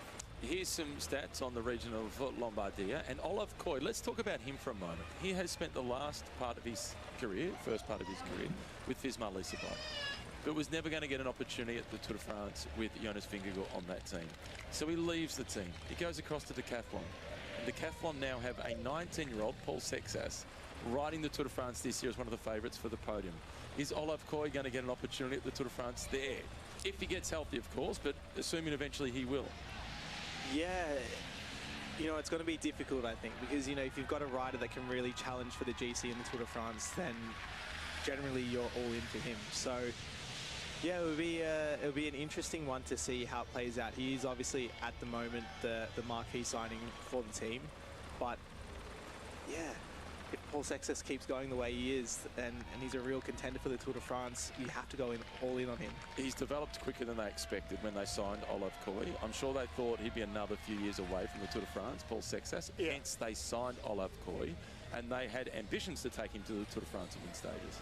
Yeah, and I think, you know, there was already excitement in the air with his results, but then for me the big one was Liège. Podium there being the last one to be dropped from, you know, the greatest Pogacar. That was, we knew he was good. We knew he was good, but that was a real confirmation, wasn't it? You know, the fact that it's a monument, 260, 270 kilometres. He's young, he lasts that distance. It already says he's ready, doesn't it? Yeah, he even had Remco saying, well, let's just see how he goes after the 200k mark, and he proved everyone wrong. Yeah. I just remember seeing that footage of him when they zoomed out after Poggi attacked, and they were just so far ahead of the rest of the bunch. Yeah. It was unbelievable.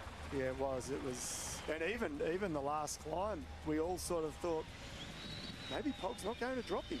And he did eventually, but he was there for sort of half of that climb.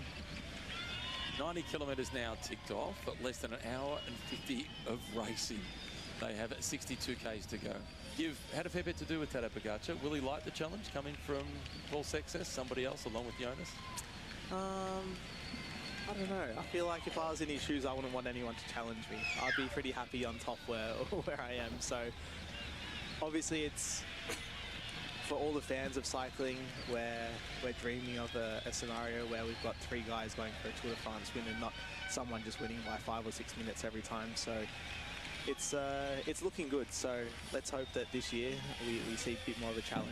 What is going to be exciting is the circus of media surrounding Paul Sexas at the start before a pedal stroke has been pushed. Yeah, I'm looking forward to that. I'm looking forward to, and for the French, you know, it's been a long time since they've won the Tour, 85, Bernard Hinault, the last French winner. So they're screaming out. They've had some stars along the way, and they've finished on the podium. Romain Bardet, naming one of them, but this is excitement, Paul Sexas. This is another level already, it feels like. So I'm with you, Matt. I can't wait to be team presentation when they announce his name. He will get the biggest roar, I imagine. It'll be in Barcelona, and it will be huge. The Chiclamina jersey, Jonathan Narvaez, is sitting a long way back. It's also sitting a long way back. Red Bull Bora Hansgrohe. They're staying at the back, Caleb, and out of trouble. Is the Duomo, Macca? It is. I'll try and get my bearings. So that's the Duomo, of course. I think off to the right will be the shopping arcade, which is arguably one of the oldest shopping arcades in Europe. 6 centuries of construction. Yeah. It's just everything else around it is dwarfed by the Duomo. It's like the same in Florence, Firenze. The cathedral there is just, they are just these huge architectural giants.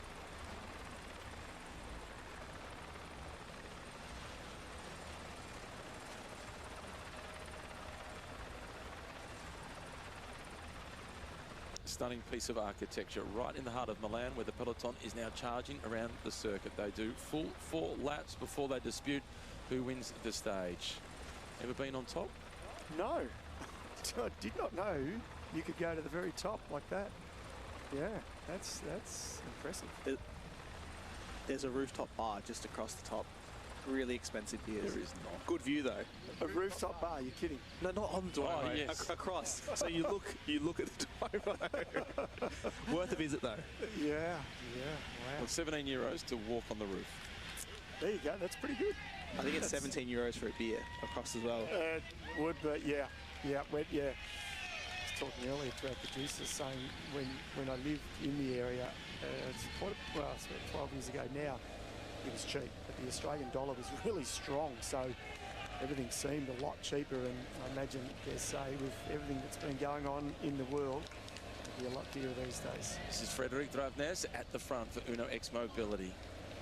He was riding the Giro d'Italia for the first time. It is his first Grand Tour. He's 29 years of age. He's had a couple of seasons with the Uno X Mobility development squad.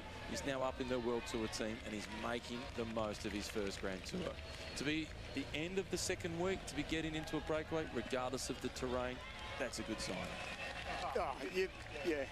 I think we can't emphasise enough to the audience watching, because the cameras don't do it justice, these guys that get in the breaks, Caleb. You're a sprinter, you're the guy that always would sit back and wait, but no doubt, and the respect you have for these guys that are up the road trying to get in the breakaway and then just making the breakaway is an effort in itself.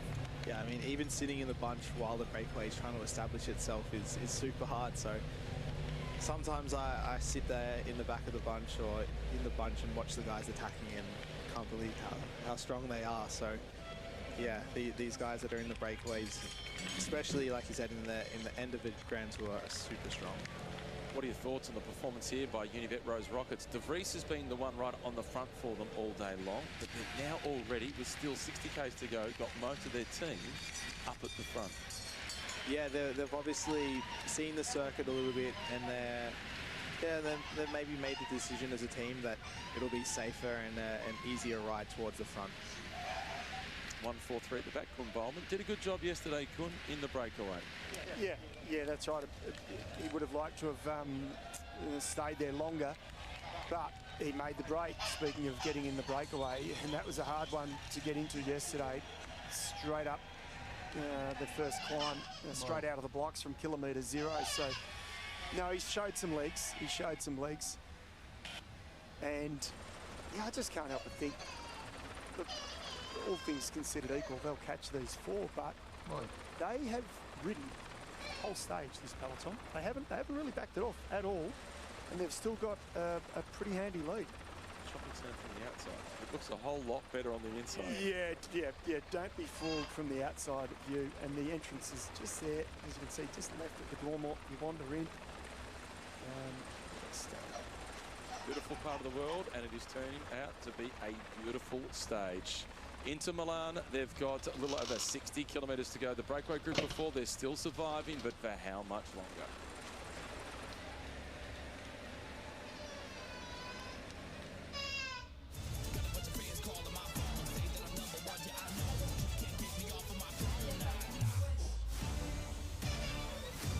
The 2026 FIFA World Cup starts June 12, live, free and exclusive to SBS and on demand.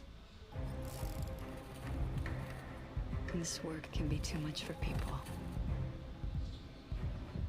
This is what we're here for. I know what we're here for. The Americans. Stream now on SBS On Demand. I'm ready for my party.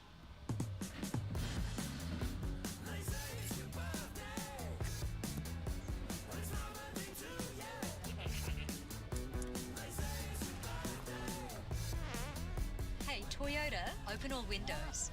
The Toyota feeling electrified. Cake time! The all-new, all-electric BZ4X Touring. Toyota. We need medical care. Without Delay. Delay. Without bias. Without apathy. Without Silence. Civilians are not expendable. Without Red tape. Without division. We need Doctors Without Borders. At Coles, a roast dinner is always a winner. Start with Coles Australian RSPCA approved whole chicken, on special for just $4 a kilo. Plus, find specials tailored for you in the Coles app. At Coles.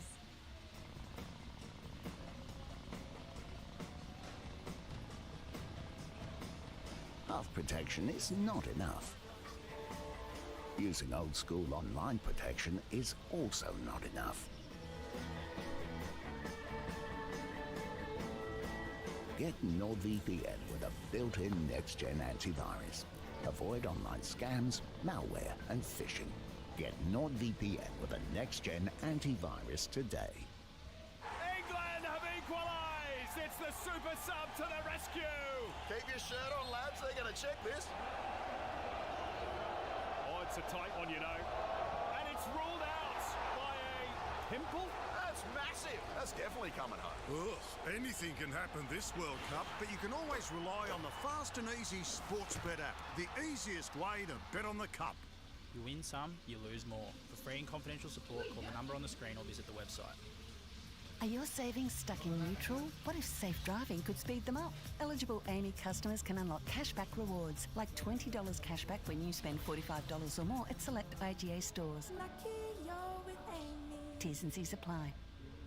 Featuring over 70 timeless regional recipes inspired by the Tour de France, Plat du Tour is a gourmet journey through France. Discover the rich history and diversity of French cuisine as we follow the tour across the country. From the seafood of Normandy to the rustic flavors of Provence and the decadent pastries of Paris, this stunning cookbook captures the essence of France's culinary heritage, bringing its most beloved flavors into your home. Plat du Tour from Hardy Grant Books.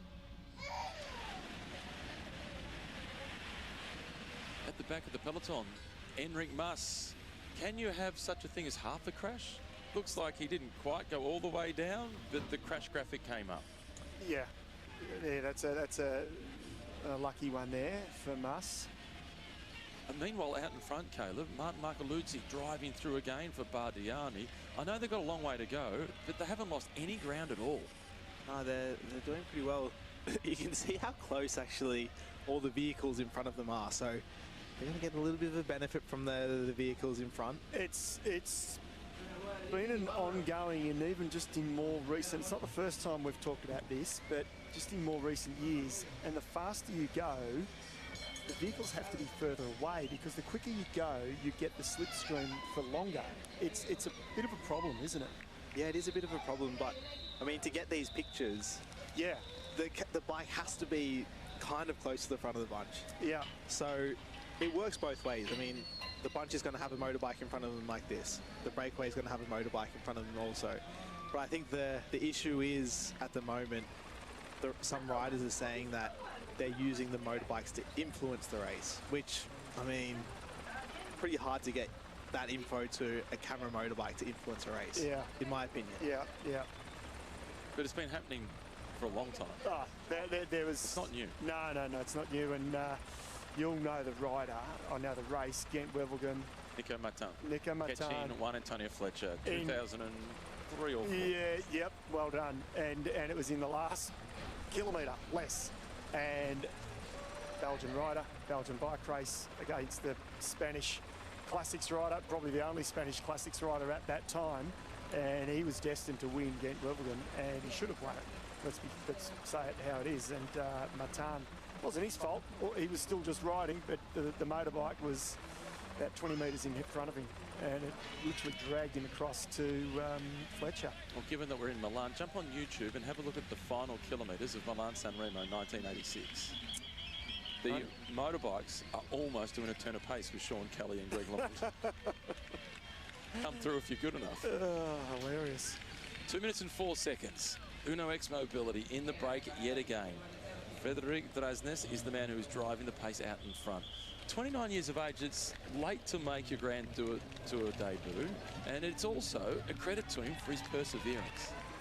Oh, I love these stories. Yeah, and it should inspire other riders that are, you know, battling on in smaller teams. You know, they're on the edge of maybe making it into the World Tour, or thinking maybe it's time to retire. Well, you've got the rest of your life to work or get into normality of life. So, yeah, keep trying, I say. You should have given me that advice. No, but you've had a successful career, mate. You're one of the smart ones. You're like, I'm done. I've had great results. I'm out. See you later. 11 Grand Tour stage victories, Caleb. It's a pretty good career. 5 here, 5 at the Tour, 1 at the Vuelta. De Vries still on the front for Unibet Rose Rockets. It's Gabriel Zabia in second spot for Lido Trek. Then it's Bastions from Soudal Quickstep. Meanwhile, at the back of the race, Visma Lisa bike in the first week, Caleb, a couple of the stages, they had the strategy of protecting Jonas Vingegaard on sprint days by staying right at the back. Feels more dangerous to me on this circuit. Yeah, I think they'll be a little bit more hesitant on this circuit. But I'd say going back to when they were using that tactic earlier on in the Giro, I think it is a good tactic. You know, they can use a lot of energy trying to keep their GC rider at the front, and I feel like it's a lot of unnecessary energy. If you're down the back with your whole team, even if... to have them out of the way. Yeah, absolutely. Yeah, and they did touch on that, actually. Just the physical energy you got to do to keep fighting towards the front. Yeah, I tend to agree. And if something happens at the front anyway, you need your team at the back then for you, because you're going to have to stop, mechanical or crash or whatever it is. So if they're at the back with you and something still happens, well, they're right there. And Red Bull Bora Hansgrohe are adopting a very similar strategy today. Yeah, and the thing is, if you're at the very back of the bunch, usually you will miss the crash. Sometimes there's crashes right at the front, but generally it's the middle of the bunch where most crashes happen. So either you ride right at the front and use a lot of energy, or you just sit down the back, save a bit. And I think, you know, Gero and I have this discussion a lot, whether you should sit at the front or the back. And I was more of a guy that liked to sit at the back and just save energy. But yeah, I mean, it's just it's a different approach, and I'll be curious to see if we see any teams of the Tour de France have that tactic, because I think the Tour's a little bit more stressful. In the first week, there's always bound to be a big crash at some point, and you don't really want to be stuck behind it. There's a lot more bunch sprint finishes at the Tour de France than there are at the Giro and the Volta de España, and that's been historically over the last 10 years. The stats back that up. So there's more stages where there is that risk of being involved in the chaos of a sprint finish at the Tour de France. But there's also more risk of being caught behind a split. If the crash happens outside the 5 kilometre marker, you can lose time on a stage where there's not a single mountain. Yeah, for sure. And they're the seconds that you don't want to give away, because, you know, you can easily lose 20, 30, 40 seconds if there is a crash in the last 3 or 4, well, let's say 5 or 6K of a stage. These guys have lifted, and they've got a little sniff in their minds, whether or not they have or they haven't, in their minds, Caleb. Look at them, flicking the elbow. They are committed, and the gap is actually up to 2 minutes and 10 seconds. Yeah, they're absolutely committed now. You know, there's under an hour of racing to go at this speed as well, so they're not too far away from the finish line. Do you give them a chance? Do you give them an outside chance? I think you have to always give them a chance, and I think you'll see this circuit's not too technical, but I think you will see kind of later on, kind of when we're coming to more of the more important part of the race, a lot of the GC teams will start racing towards the corners, making sure they get in front in the corners, and then they'll sit up and it just... And this has been the case for a long time now. It's 3 versus 4. There's 4 out in front working. There's only 3, but now there's fresh horses. EF Education, Macca, they might have heard you. They're concerned about the time gap. This is the team of Mattis Mikkels. They've put one teammate towards the front. There is in second position. And if the graphic's correct, it's up to 2:27. So the 4 out in front, they've worked pretty solid throughout this stage, but they obviously had something in reserve. And now collectively they've said, let's go for it. And you're right, the directors, sportifs back in the cars, are watching. They're going, you'd be getting just a little bit nervous, saying, you know, okay, we need to put one on the front now. Okay, we need to put one up there just to help these other 3 or 4. Yeah, the time gap 2:35 now, so they must have had a plan. They mustn't have been riding as hard as we maybe thought they were riding, and they've really said, maybe inside the last 50k, let's just gas it and just see what we can do. Yeah. Darren Rafferty is the rider who has gone to the front for EF Education Easy Post. He's the one in the green jersey with the pink helmet. He slots himself down into 5th spot because sort of Quickstep, they've decided to contribute 2 riders now to the chase. The old Robert Chapat method of 1 minute per 10 kilometres for a breakaway. At the speeds that they're racing, 50 kilometres per hour, you can tear that up and throw it out the window. Yeah, that's right. It's only relevant on certain days, certain stages, but one like this, I couldn't agree more, Matt. It's a nice rule of thumb, but there's too many variables for this. It's a finishing circuit. The straight stretches help, but even as we said on the last lap through, yes, it's a dead straight run-in, but there's just little kinks. So a big bunch, they're sort of negotiating, navigating those little chinks in the road, you know, potholes, etc. It's not super smooth.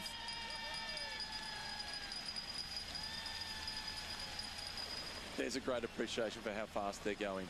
The GPS tracking has just had an almighty update. It's back down to 210. And look, maybe that's just happened in that last sort of kilometre there. They've started to sort of hit their straps, but left-hand turn eases off the pace somewhat. Swinging around to the right here, so it's not all straightforward. The teams of the sprinters will be very glad they didn't let a rider from Alpes and Premier Tech get across to the breakaway. An extra resource out here, that would make it really promising for the breakaway. Plus 20%, isn't it? If you think of it then as 20% each rider contributing.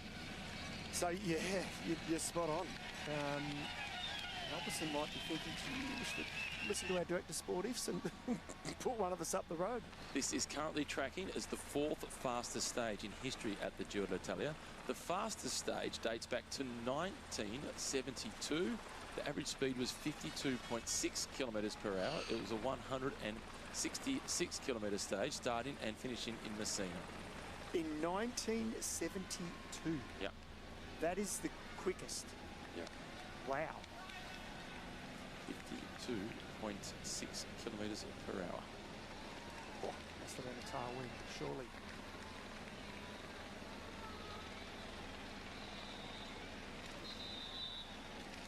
There is Dylan Groenewegen. He sits behind the rider in the white jersey. That is his teammate. That's Lucas Kubas. He is the Slovakian national champion. Lining up behind Dylan Groenewegen is his leader rider, Elmer Reinders.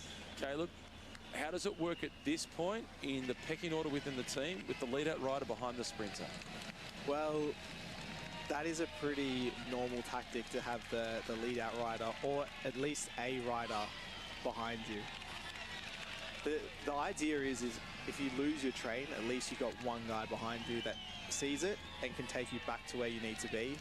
But I feel like it's the worst job for a rider on the team to sit behind their sprinter, because if you're one of the sprinters that's a favourite, let's say for today it's Jonathan Milan.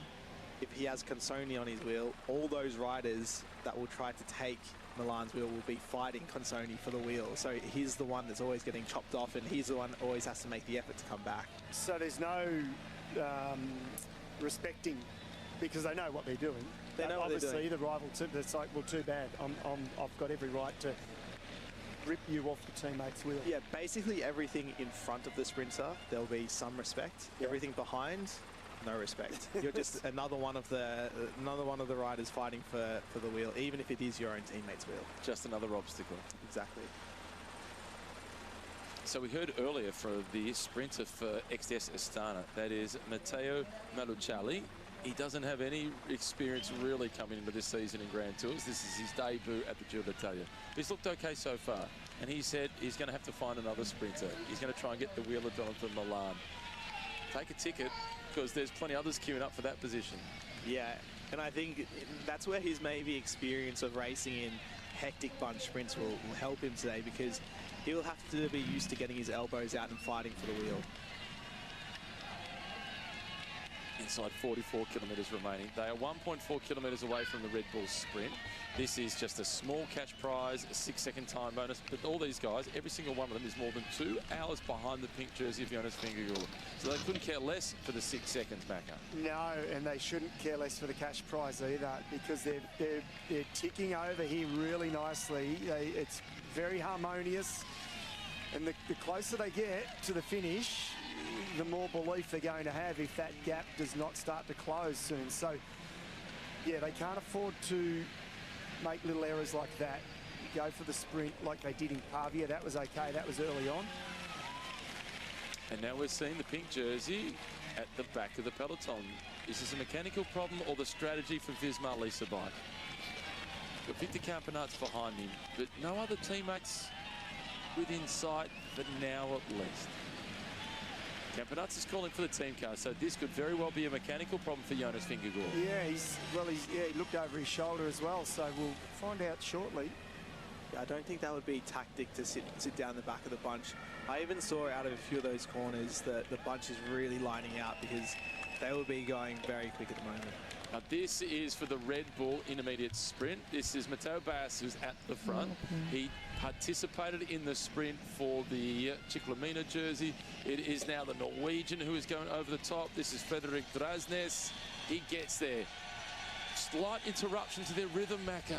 Yeah, it was. But in some ways, the Norwegian, he was so much stronger. It was sort of good. So I don't think they'll ease up too much. It would have stung the legs a little bit, but they're committed. Immediately they are back into it, so that's really good. In the last 20 kilometres, they've lost 19 seconds on the peloton. It's pretty good. You'd sign up for that. Okay, so there is something going on. They're not happy about something with the circuit, because I saw Victor Campenaerts behind talking to the commissaire earlier on, maybe 10-15 minutes ago, and now he's called in Jonas, who is probably the spokesperson for the bunch at the moment, to come back and talk to the commissaire as well. Maybe they're trying to extend the kilometres out that you're on bunch time, or neutralise the last lap. What do you think about this? I mean, we don't know what it is, so we're hypothesising at the moment, but the race is on. We're into the final stages. They're not going to change anything now, I would think. Isn't this something you'd call to race radio to your director sportive and say, well, let's have a listen.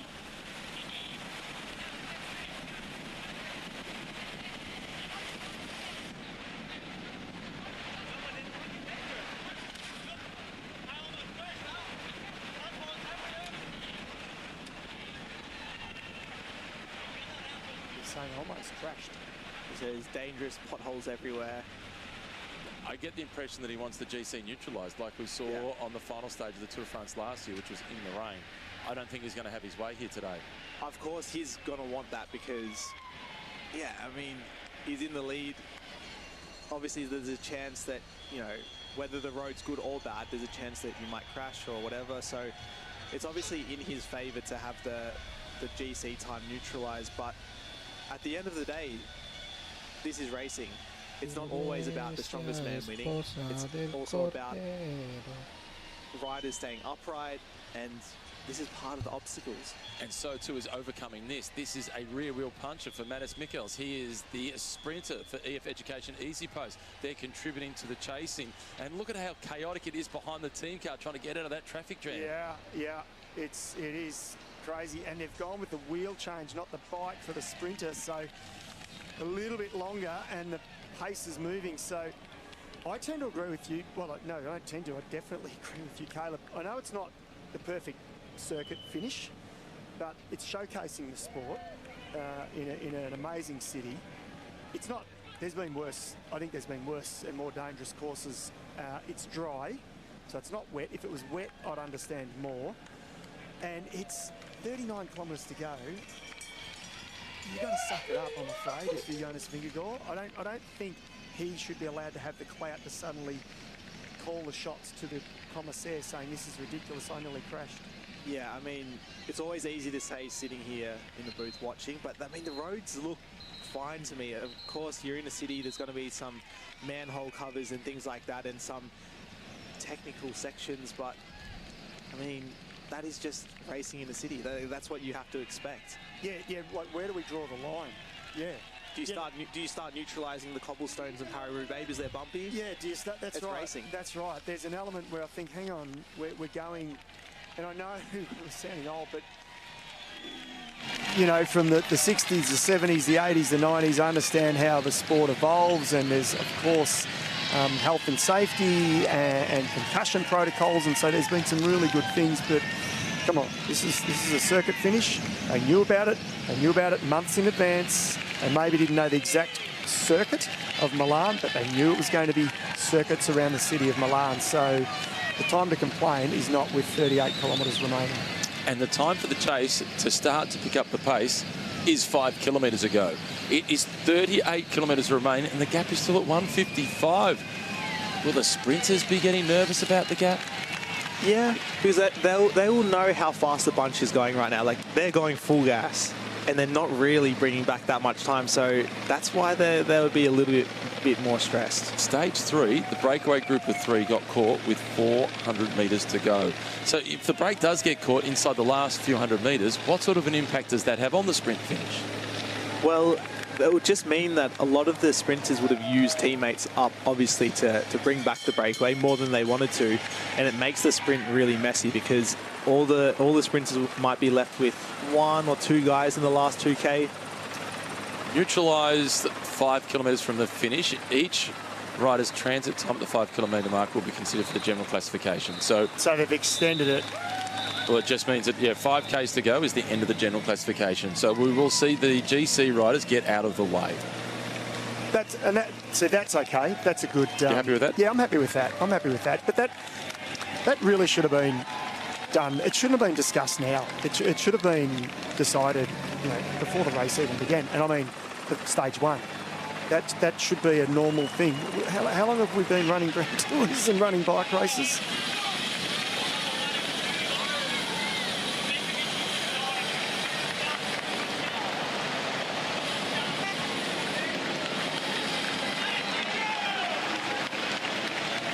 I'd love to know what Giulio Ciccone thinks of it. Does he agree or disagree? I'd be leaning towards Ciccone disagreeing with the decision about the GC being neutralised from the 5 kilometre marker. But I think if he's dropping back, he's more in agreement with Vingegaard. I think he would agree because it's not going to change much for him, GC-wise, and it kind of changes a bit for Jonathan Milan not having the obstacles of GC riders in his way. But I don't know, obviously the decision's been made, unless he doesn't know the decision's been made yet, and he's going back to say the same thing as Vingegaard, but I'm not sure. It's going to make for interesting reading, isn't it, after the stage? Because for the lead-out trek, they also have Derek G sitting in 9th position overall. But if you have an issue now, if you're caught behind a crash or you have a mechanical problem, you need to get back in contact with the peloton by the 5 kilometre to go marker. Yeah. Well, this is turning out to be a good stage. The break went early. I thought, okay, here we go. Might be a little bit of a snooze fest. They've had a high average speed all day. High? We've seen 50.8 k's per hour. We've had some beautiful scenery. Plenty to talk about. We've given everyone a very quick touristy shot of Milan. And now we've had some drama and we've got the break that potentially could still win the day. When do we give them a real shot at winning? Okay, so let's say, all right, so 35 kilometres to go. They're coming around to receive, next time through will be 1 lap to go? No, 2 to go. I think they, okay, I'm going to say the 1 minute mark. So when the gap is down to 1 minute, I think they need to be, I think inside 20 kilometres to go. I'd say 15 kilometres to go. Yeah, I was going to say a minute and a half at 20k to go. I'll give them a real chance at winning. So in 15 kilometres time, they can only afford to lose roughly 20 seconds. Yeah, okay. Well, in the last 20 kilometres, they've lost 19 seconds. So let's see what happens. But it's a much more organised chase behind. And as we spoke about before, we've got 4 riders out in front. Mirko Maestri at the front, Martin Marcoluzzi in second spot, Frederic Dasnes in third position, Matteo Bass at the back. We referenced the 3 versus 4 earlier, that those 3 that have been on the front of the peloton for a long time, they soon will swing off, and it will be fresh horses to do the chasing. That's the problem for the breakaway. Beautiful day for the E-Giro. What a spot to finish. Oh, they're loving it today, won't they? They'll be, they'll get in. They're probably sitting at one of the bars already now, enjoying the festivities and looking forward to watching the race come in. And there's been quite a few of them by the looks of it today. Just that last shot of them, they looked like they just were starting to grind a little bit. Director Sportifs now play an important role, I think, Caleb, purely for motivation. Just keywords. Now, I know this wouldn't be you, you'd be the sprinter sitting back in the peloton, but if you put your hat on as one of these breakaway riders, would you have, was it good to have a director in your ear if you know, trusted them, respected them, saying, come on guys, you got to lift, you got to, this is it, squeeze it out, this is what you shoot for, this is the glory that you shoot for. It's sort of stuff like that. Yeah, I think, yeah, you definitely want encouragement. You probably don't want them to tell you to go harder because you're probably already on your limit. So, yeah, I think there's not a whole lot that they can tell them now. They're absolutely going all out. So tactically, there's not much. Just time gaps and things like that. Keep the time gaps constant and make sure they have all their relevant information. But now it's kind of up to the riders to do the business. Mirko Maestri at the front, trying to battle the heat. 31 degrees in Milan. Huge crowd lining the streets of the city. It's then a 1:38. Their body language is starting to fade, Macca. I know you're a big supporter of the breakaway. You've had so much success there yourself. Yeah, well, I mean, we always love an underdog win, don't we? But look, the Red Bull sprint probably did hurt them a little bit because they were already rotating turns at full gas, and then they've tried to sprint because they didn't want to disrupt each other either. They know the importance of trying to stay harmonious. 2 laps to go. They're digging deep though. It's good. Yeah, they are working incredibly well together.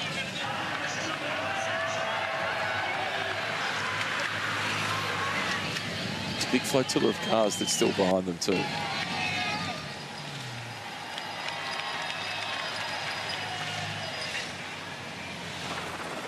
And the peloton strung out in single file. I'm anticipating, given the rule at the 5 kilometre to go marker, with that will be where the general classification stops. That the climbers, the general classification contenders, they'll predominantly be really pleased and they'll be more likely to already be drifting down the back to try and stay out of trouble and stay out of the way. Yeah, they'll be very happy with that decision, and they'll just get to sit up and stay out of all the dodginess of a sprint. You can see the yellow colours of Ismail Lisa bike protecting the pink jersey of Jonas Vingegaard, and the man doing the talking, the spokesperson for them, is Victor Campenaerts, even within the peloton, as he is back with the race officials. Yeah, look, this story won't just end when they cross the line. There'll be some debriefs and there'll be some quotes, no doubt, overnight and into tomorrow. So it won't be the last we'll hear of this. So yeah, it'll be interesting to see what the wash-up is. 2 laps to go for the peloton. NSN now coming to the front. This is for Ethan Vernon. How do you rate his chances? Yeah, I think he's going to have a pretty good chance. You know, it seemed like he was climbing well the other day. So he's obviously getting through the Giro, not easy, but, you know, relatively okay. And he is, maybe he's not as quick as Milan in general, but that's the thing with these sprints later on in the Grand Tour is it's not always the fastest guy that wins. It's the guy that's maybe gotten through the race the easiest.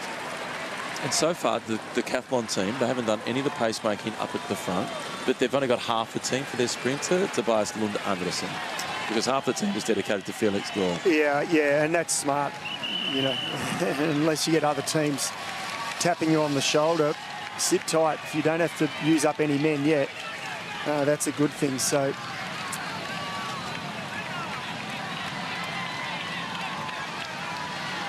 into the final 2 laps, the sprinters are back with some control. They've got the upper hand, but the breakaway is still holding out hope.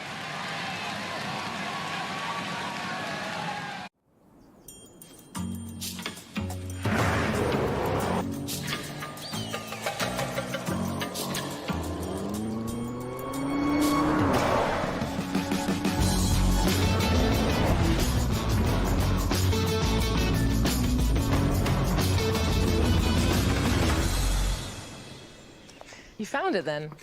Of course I did. Good boy.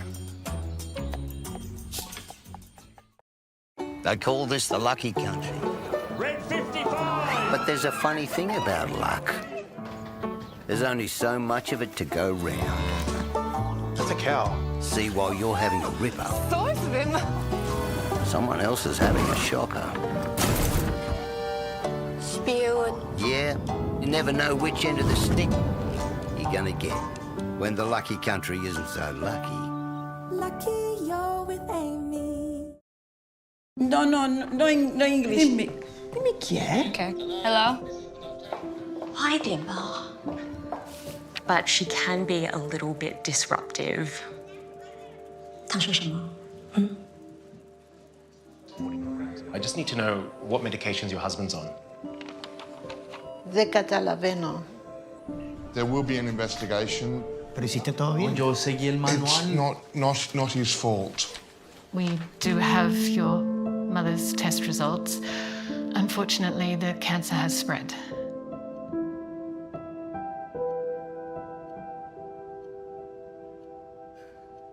But I want you to know there are a variety of treatment options available, and today we're going to talk about what is the best way forward for you.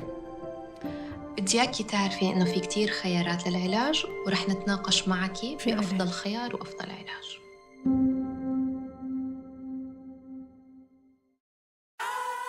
At Australian Ethical, we've been investing ethically for nearly 40 years. We work to grow your retirement savings and don't sacrifice integrity for performance. So you can feel confident your money's invested to build the future you want for yourself, your family, and our world. Because when your super prospers, we all thrive.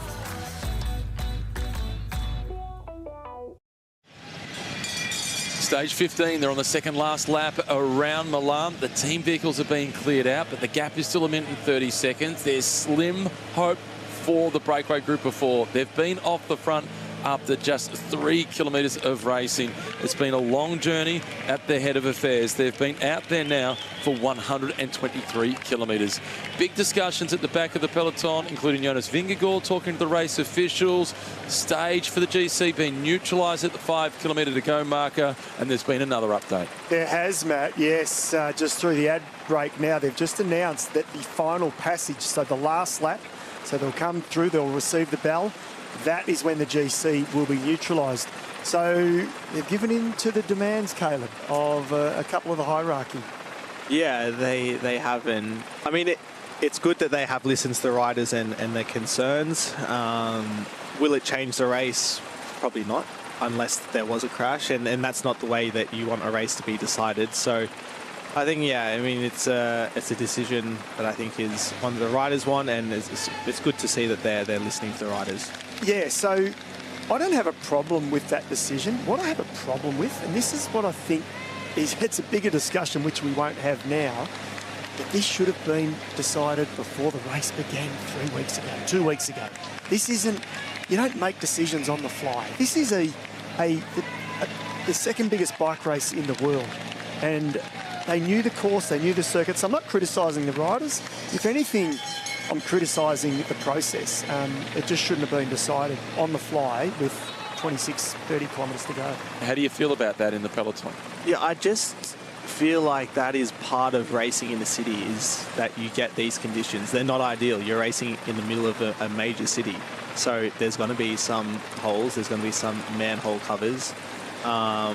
So it is probably a discussion that the riders and the rider representatives have to have before this stage, just so everyone's on the same page. You can't just go and then race one lap of the circuit and say, oh, well, there's too many holes here, I want the race neutralised. So I agree with you that they need to have some sort of discussion. The riders should, I mean, everyone should know what conditions you're going to have in a city like this. And they should have these discussions before the start of the race. And if it was raining, completely different, because in the middle of a city, rain, there's always oil on the ground, so you can get some really bad conditions. But it doesn't, I mean, sitting here is easy to say, like I said before, but it doesn't seem like the road surface or the conditions are that bad to neutralise the race. I'll tell you where it's bad, sitting at the back of the peloton, desperately trying to hold on. Cool. There's some damage done back there. There is, and I know I've said it already, and we know it. The closer these four get to that finish line, the more they are going to dig deeper. And so they are going to, we know they're emptying the tank, but if they hold this margin, they are going to push even harder, and they're going to do everything to stop this peloton from catching them. So to me, it's still on a knife's edge here. It could go either way. For a long time for the Lido-Trek team, the rider who's been setting the tempo on the front has been Cabra Zabier. It's now Teutenberg who's come to the front. So full credit to the four at the head of the race. They have seen off some strong riders that have said, oh, I'm done, I've had enough. De Vries has swung out from Unibet Rose Rockets. I think Bastian has also swung out from Soudal Quickstep. So hats off to the four in the breakaway. And Teutenberg would be someone that they'll probably want to use to set their lead up. So to have him now at this point of the race is not ideal for them. And you can kind of tell now it's a little bit of panic stations for the sprint teams. Because they've got at least two riders on that team, Lido-Trek, who won't be used for the lead-out train. One of them is Derek G. He's 9th overall. And the other one, I assume, will be Giulio Ciccone. It's just not his terrain. He'll help if he can, but he's a man for the mountains, and his role is to look after Derek G. Yeah, but in this situation, I think you need to use him. You've got probably the favourite for the stage. Even if he's a climber, you need to be up there helping. I'll tell you who is near the front, Derek G. He is their general classification rider, just spotted the Canadian national champion. With the rest day tomorrow, Macca, maybe we'll see Derek G help out if he can. Maybe. I was looking for Ciccone. I don't think I spotted him towards the front at least. Ciccone was too busy back down. He was, yeah. With the commissaire. Debating, yeah, I think so. Is Lido-Trek the team under the most pressure today? Absolutely, by far. We've got Teutenberg on the front. They're all in for Jonathan Milan. It has been a quiet Giro results-wise for Lido-Trek, a team that is accustomed to winning in this race. I wonder how small this bunch is going to be on the last lap. Mechanical problem for Filippo Ganna. So his time gap will be when he goes through at 1 lap to go for the general classification, given that's where it's neutralised. Not that he cares about the general classification. Yeah, that's true. That's true. But if we see one of the riders inside the top 10 have a mechanical problem now. Now, yes, you've made a really good point. So it can flip the other way. They've argued or debated and put their case forward, the riders, let's say.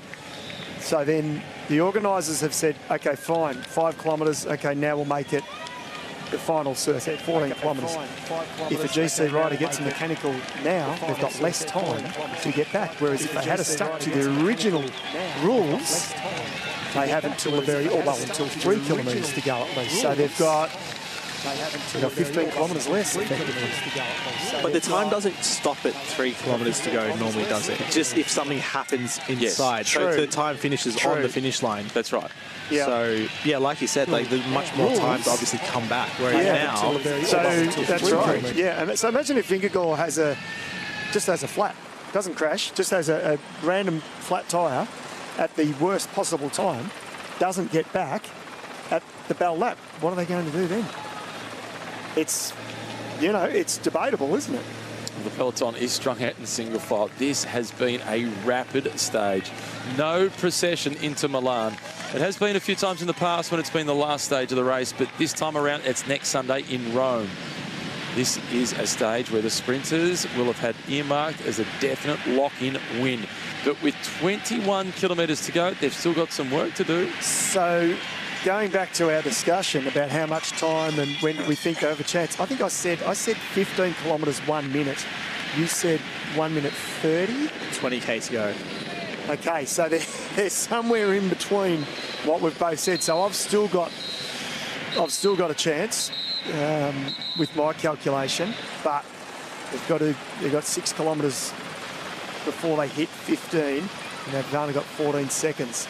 And I could be wrong anyway. Well, here's another example of a mechanical problem. That's at NSN, a rear wheel puncher. Did you pick up who that was? I missed it. No. I wonder if it was Jan Hurt, who's their best placed rider in the general classification. Yeah, I don't think so. He looked a slightly bigger frame than Jan Hurt, but similar height. Well, here's a breakdown of how much time they've lost. In the last 10 kilometres, they've lost 15 seconds. That's pretty good. You'd take that. You would sign up for that. I mean, this is the next 20.9 kilometres is crucial. I was about to say the next 10 kilometres is crucial, but it is absolutely just, they've got to be as efficient as possible. They've got to back each other in, these four. It's as hard as it is. Two are on the same team, but the other two, they have to work together all the way effectively until a kilometre to go, and hope by then that they've got 15 seconds, 20 seconds in hand, which it's looking likely that they won't. But they've just got to keep on committing. Martin Marcoluzzi at the front from Bardiani, Macca. He is burying himself. He is committed. Yeah, he is. He's. I think he's hurting more than the other three riders. The Norwegian actually looks really strong, doesn't he? He's got good posture on the bike. He's not moving around much at all. So they've got 4 kilometres to go for the general classification to be neutralised. Yes. Yeah, that's right. Correct. So, yeah, nervous times if you're a GC rider and you get a flat tyre right now. Very nervous. So down to 1 minute and 6 seconds. Another rider. Is that another rider swinging off from Unibet Rose Rockets? No, it's a small mechanical challenge. Sildale Quick Step now coming through 51, 52 k's per hour. When you're going at these speeds, Caleb, it's pretty hard to say to your teammates, can you up the tempo ever so slightly? We need to catch these guys. Yeah, that's the thing now. Because the racing is so fast, you know, if the breakaway is going 51, 52 kilometres an hour, for you to go 54, 55, which you need to do to be able to catch the breakaway, you have to go so much harder. And then you're potentially less efficient because you're on your limit, you make little errors. You've got one rider trying to come through who maybe is feeling it a bit more, and we're talking about the peloton here chasing. So, yeah, they've still got a chance, these four. They've got to maintain this 50 kilometres an hour average, though. They're all down into the drops, and we are seeing exhaustion. So they've seen off another rider from Unibet Rose Rockets. The challenge for that team now is how many resources are they going to have left for the sprint train? And Dylan Groenewegen, Caleb, he's up to about fifth wheel. Is he too close? Well, yeah, I mean, he is pretty close to the front. You probably want to sit back a little bit more than that, but in saying that, he's out of all the trouble. He can sit there pretty much switched off. He's not getting involved with all that fighting going on behind. So, yeah, I mean, there's two arguments to it, but I think physically it's harder because you're taking a bit more in. Well, now we've got Lukas Kubas coming to the front, the Slovakian national champion. He is normally part of the lead-out train. Then in second position, it's Max Valscheid, and he was 6th in the individual time trial. So they're using him, and here's the rider we spoke about earlier, Caleb. Do you go with Valscheid for the lead-out for Jonathan Milan, or do you go with Consoni? Well, Valscheid, his time trial in prowess means he needs to work early. Yeah, I think they're going back to what they're used to and having Consoni in front of Jonathan Milan, and so they should. I mean, that combo's worked for them before, so they should go back to what has worked. Okay, I'm going to say it. I can't help it. You won't like this. Please don't give me a hip and shoulder. I want the break to win the day. And I think the Holty Visit Malta, they deserve some success. They've been in every break of the race so far. They're a small team. Imagine what it means to the sponsors if a team like that win the stage. Well, they have won a stage previously in the mountains when it was Iolo Cometa. Yep. And that was Lorenzo Fortunato won a mountain stage. Yep. But Bardiani, the last time they won a stage, 2016, when Giulio Ciccone was on the team, and he won for them in the mountains. Yeah, that's right. Every now and then they need a win, these teams. You know, they don't win much. They make all the breakaways, but they rarely win. But every so often, every 5 years or more, they need a win because it entices another sponsor or it keeps that sponsor on board. For the purpose of the general classification, the time for the overall standings will be taken as they go across the finish line. The bad news for the break is, though, that cars are being cleared out. It's just one of the race official vehicles, Shimano Neutral Service, behind them, because the gap for the first time in more than 120 kilometres is underneath the 1 minute marker. Yeah, and my calculation was 15 kilometres a minute they'd need, so they're under that. So the peloton now is the pendulum just shifting ever so slightly back to the peloton. Yeah, it's close to that mark that you said, but I don't know. I feel like the bunch will most likely catch them. But why do people always want the breakaways to succeed? I feel like that's a generally people watching, they're like, yeah, I want the breakaway to win this. You feel sorry for them. They've been out there, they've been working hard. Don't you feel sorry for the sprinters? They had to go through all the mountains to get to this point, and then I think as a spectator watching at home, it's like you get to know the break. You get to know the riders. You don't get to know the sprinters. You don't really see them much there. But on a day like today, you almost feel more personal with the breakaway riders because the cameras are on them all day. Don't you know, the underdog sells newspapers. I feel like that's a very Australian mentality. It's like, we want the underdogs to win this. You've never raced in France? Jacques Anquetil won the Tour de France 5 times. Raymond Poulador never wore the yellow jersey. Poulador was more popular. Yeah, that's true. The peloton through with 1 lap to go. So now the general classification is neutralised, but all those riders, they still need to finish the stage. They still need to ride this last lap. And look at the gap now.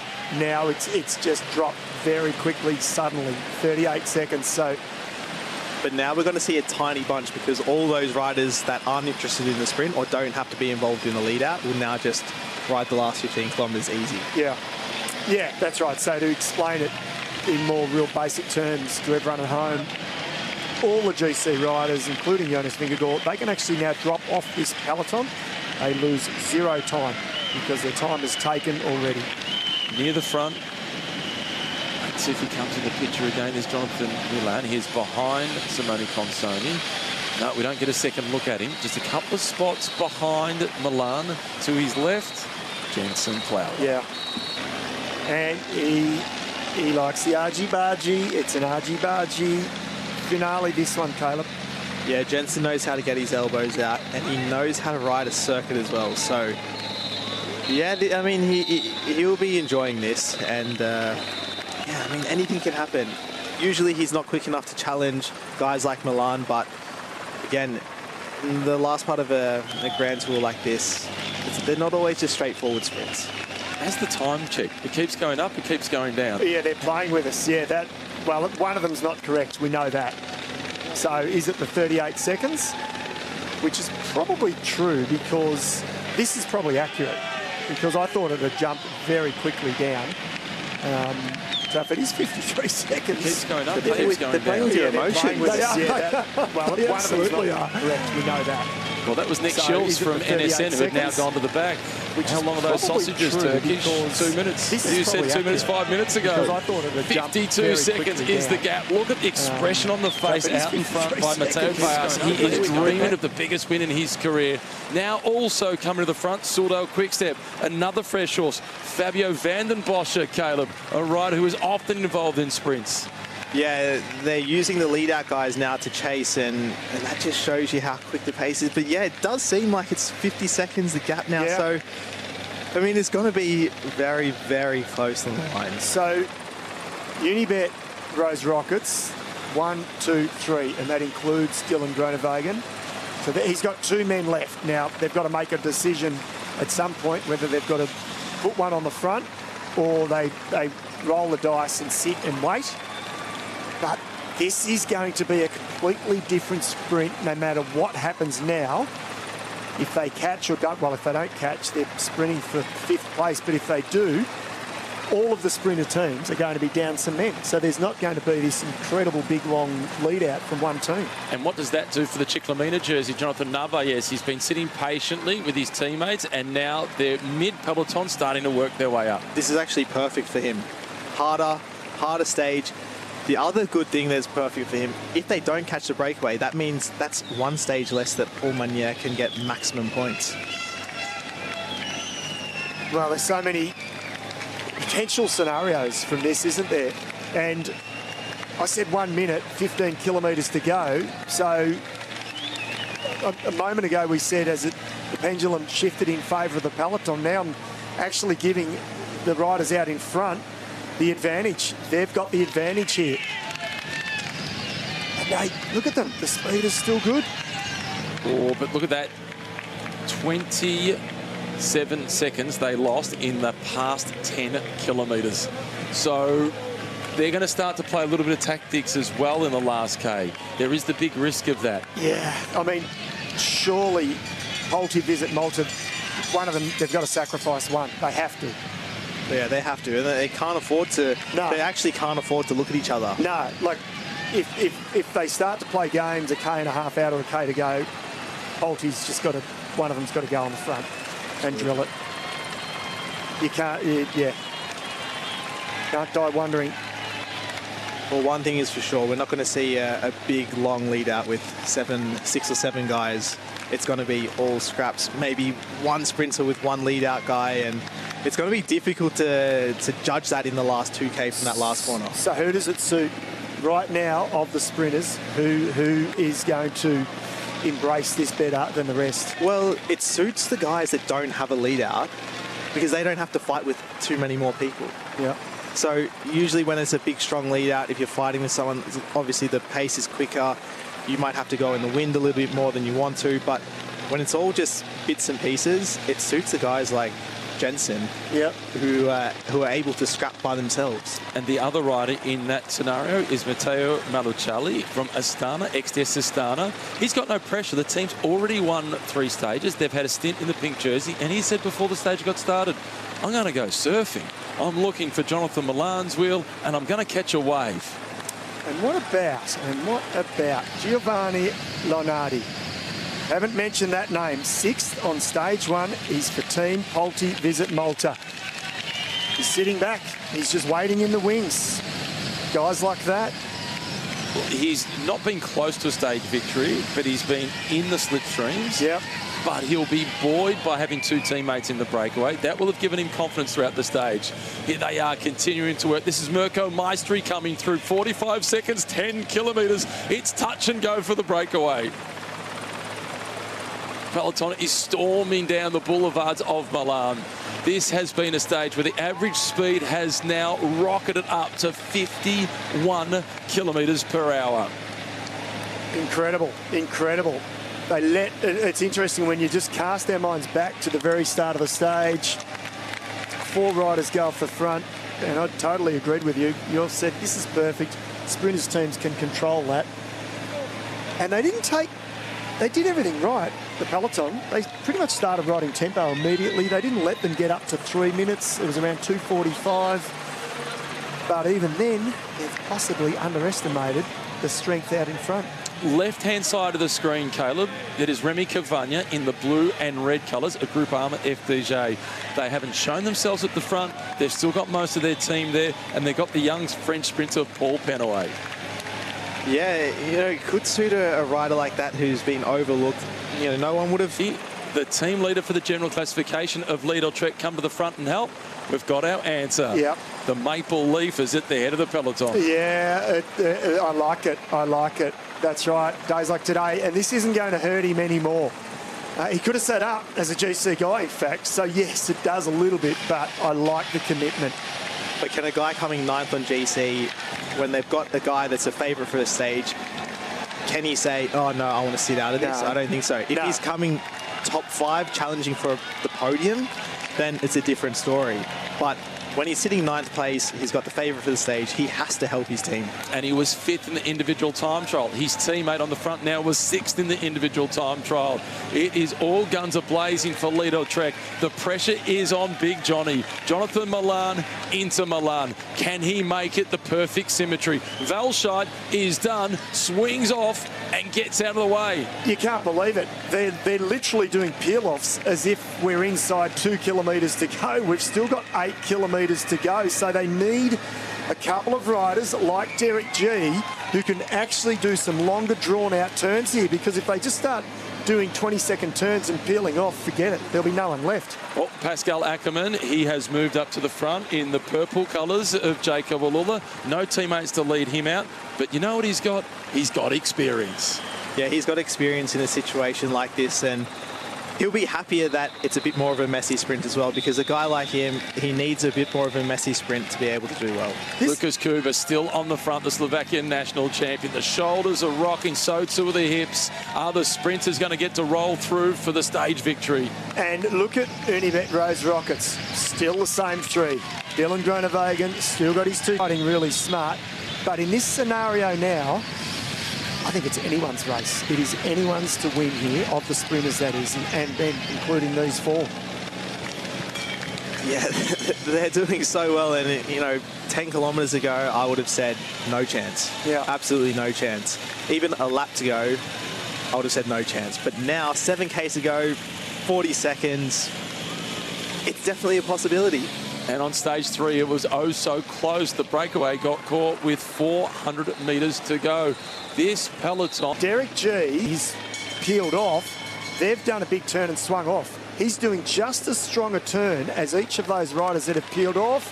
Now he's done, though. And now Unibet Rose Rockets, now they've got to use up one of their men. But they've only got 3 riders there still in front of Dylan Groenewegen with 6Ks to go, and one of them has to take into the 200-metre marker, and that's Alma Reinders. This team on their own cannot get it done. They need help.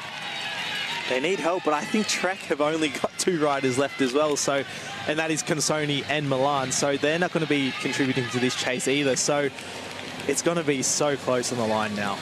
You on board yet with the breakaway, Caleb, or is your heart still with the sprinters? I want to see a sprinter win, but I want it to be close and I want it to come all the way down to the line. It's going to be a sprint in 4 potentially, Macca, from the breakaway. I know where your allegiances are. Oh, yeah. This is... no, look, what we love is an exciting finish, and that's what we're going to get no matter what happens now with 5.7 to go. So Unibet Rose Rockets, they're doing the job. He's flicked the elbow, but he hasn't flicked off completely. So he's got something left in the tank. That's what they need. That's Kopecky. And now it is Cubis once again who is at the front. Will they get any reinforcements to come through? It is the Picnic Post and L team. They're lining up. And the motorbike, yes, get out of the way. Lechtman's son says, give us breathing space. You're providing a drafting advantage. My teammate's in the breakaway, and he's going to smoke them in the sprint. Yeah, you can see the frustration, and this is what we've talked about earlier on in the stage. So it can make a difference. There he is at the back, Frederic Drasnes. He is in with the chance for the biggest win of his career. They won a stage Macca last year in Toulouse from a breakaway in the Tour de France.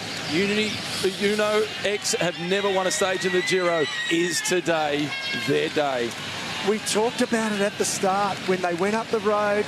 Yes, it should be definitely a day for the sprinters, but remember I said every now and then the break gets the better of the peloton. They miscalculate ever so slightly. This could be one of those days. In the last 161 non-mountain stages in the Giro d'Italia, 19 times the breakaway has won. So no, it doesn't happen often, but it does happen. Could today be number 20? There seems to be a bit of a prop in the bunch. See, everyone's running out of teammates now, so this is where we can see props happen. And if they prop for too long, the breakaway, all they need is a few more extra seconds, and they can really make it to the line. And Alperson have now come to the front. I might change my mind here because they've got Jensen Plowright tucked in third wheel. So they've got Jensen. So now they've maybe made the call, okay, let's back our man in. 4 kilometres, 26 seconds, 4 riders. They've been off the front all day long. They nervously check across their shoulder, but they still have a little bit of breathing space. Matteo Bayas now going through to the front. Martin Marcoluzzi is in second position. Here comes Movistar. Ivan Garcia Cortina. This is for the Venezuelan champion, Ular. Buzzato bursting through the middle for Alpecin. Can you imagine the meeting on the Alpecin bus if the breakaway stays and goes all the way to the line? You missed the move. We told you to get in it. Well, they'll be desperately hoping it comes back now, and then the riders can say, we told you so, we've won the stage. That's the ultimate goal for them. Unibet Rose Rockets once again have got themselves at the front. The other purple colours, it's one. It's Ackerman for Jaco Ulula. 3 kilometres to go. I feel like they need at least 10 seconds under the K banner, Caleb, because they're going to come with a charge and they will sprint as well. These guys cannot afford to cat and mouse for 1 single second. No, absolutely not. They have to keep going all the way to the line. And they need to use one of the Pulte riders to really do the lead out to keep that pace up. If they stop and look at each other, the bunch is just too close, but the gap's gone up again. On the front, it is lead-out Trek once more. Consoni going to the front. He's the lead-out rider for Milan. These are desperate moments. Yes, and it's almost like there's a little pause at the peloton because look, Consoni is looking over his shoulder. No one wants to come through because they're all the final lead-out men. So they're all pausing, they're all waiting, and this could give the upper hand to the break. And how about in the red colours, the Norwegian national champion? That's Lichtenson. His teammate is in the breakaway. He's the great disruptor. Stuyven now coming through to the front for Soudal Quickstep. Did you see him point Paul Magna? He said, you slot in here, I'm going to chase. Find yourself a wheel. Yeah, he said, I'm not doing the lead out anymore. I need to chase to get this breakaway back. And they've seen now all the sprinters have used their last men to try to get this breakaway back. So even if it does get caught, it's going to be such a messy sprint. They're starting to get tactical now with 2 kilometres to go out in front, Macca. They're playing with fire. They are. Oh, my God. This is where I think the director of sport is from those 4 riders out in front. Should have drilled into them in that last lap. You cannot pause. You cannot afford to pause. And certainly Pulte with 2 riders there, one of them, we're repeating it again, but they have to sacrifice if they want any shot of winning this stage. They're in the last straight now, so they can see the finish line ahead of them. I think they're going to hang on. 20 seconds, 1.4 Ks to go. It's going to be so tough now for the bunch to catch them. Well, Malucelli, he said he wanted the wheel of Jonathan Milan. He's got the wheel of Jonathan Milan, but he hasn't caught the breakaway. At the front, it is still the big Norwegian, Frederik Drasnes. And now coming through, Matteo Baez is the next for Pulte. Visit Malta. He has to tow them from here to the finish. One of them, Macca, you're spot on, has to sacrifice. Yeah, they are, but they're playing games as well. And look at the peloton. As you said, Caleb, it's going to be chaos because it's every man for himself now. There's no one left to chase, so it's just the sprinters left. So they're going to be, there's a big prop in the peloton now. They're taking a flyer. Unibet Rose Rockets, they've taken a flyer. Matteo Baez is the rider who is at the front. He will not win the stage because he is sacrificing for the break to make it. Who goes first? Well, I think the Norwegian, he looked the strongest in the Red Bull sprint, and I think he's got the perfect position. He's second wheel. They're not going to catch them. The winner is going to come from the 4 out in front. And for Narvaez, the Chiclamino jersey, he is just trying to get a minor placing for points for that classification. Baez is just about done. Frederik Drasnes is still waiting. Marcoluzzi is still hoping. The master of the long breakaway without a win. He makes it into the move so often. Now it opens up. Drasnes goes first for Uno X. He opens up. It is Mirko Maestri who is challenging. Frederick holding on. It is into Milan. Has he celebrated too soon? No, Frederick the Fantastic has taken stage glory. The break against the odds has made it.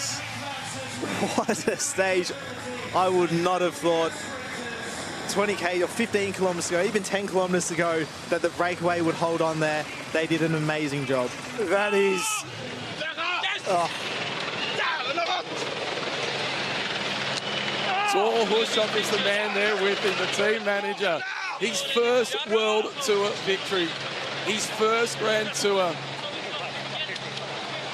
Other Norwegians from another team, that was Storm Minute from Decathlon. Yeah. He's happy for him. Hey, as you said, Matt, they did it into Toulouse last year. Jonas Abrahamsen, he got the job done, and now they've almost a replica. But this one was a little bit tighter. This one was a lot tighter. Kudos to those four out in front. They did not miss a beat all day.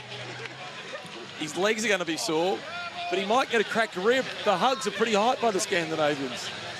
Yeah, what a ride. And you just, I feel like in the last part of the Giro, you just don't know what will happen, and it's just not always as straightforward as we think it would be.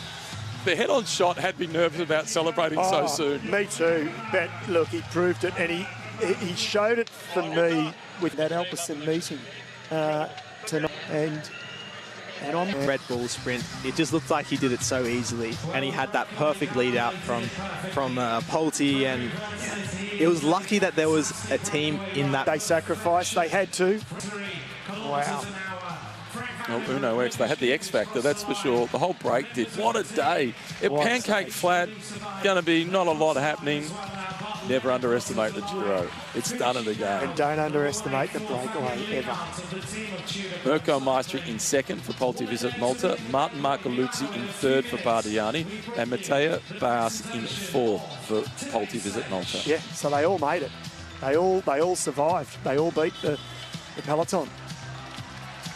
And the gap was to Paul Magnier, led the sprint home from the peloton.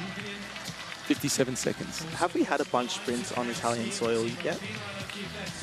Not a proper bunch sprint. There was a group of 40 on the day where Narvaez won on stage 4. Okay. It was, but you know, Narvaez winning the sprint ahead of Ular. That's not a sprint for Caleb. No. That's wrong. 57 seconds. You would have thought so. It was close. It was That's about 3 seconds. Yeah, I'm thinking. But that's that'll be updated. That'll be updated. Sure, yeah. Napoli. But there was a crash. Yeah. Oh, yes. Yeah. Yeah. Into Napoli, that was a bunch sprint finish of sorts. But there it is. Well, same 57 seconds, Macca, but key word, provisional. Frederick Drasnes taking the stage for Uno X Mobility. It was Mirko Maestri in second position, Martin Marcoluzzi in third, Matteo Baas in fourth.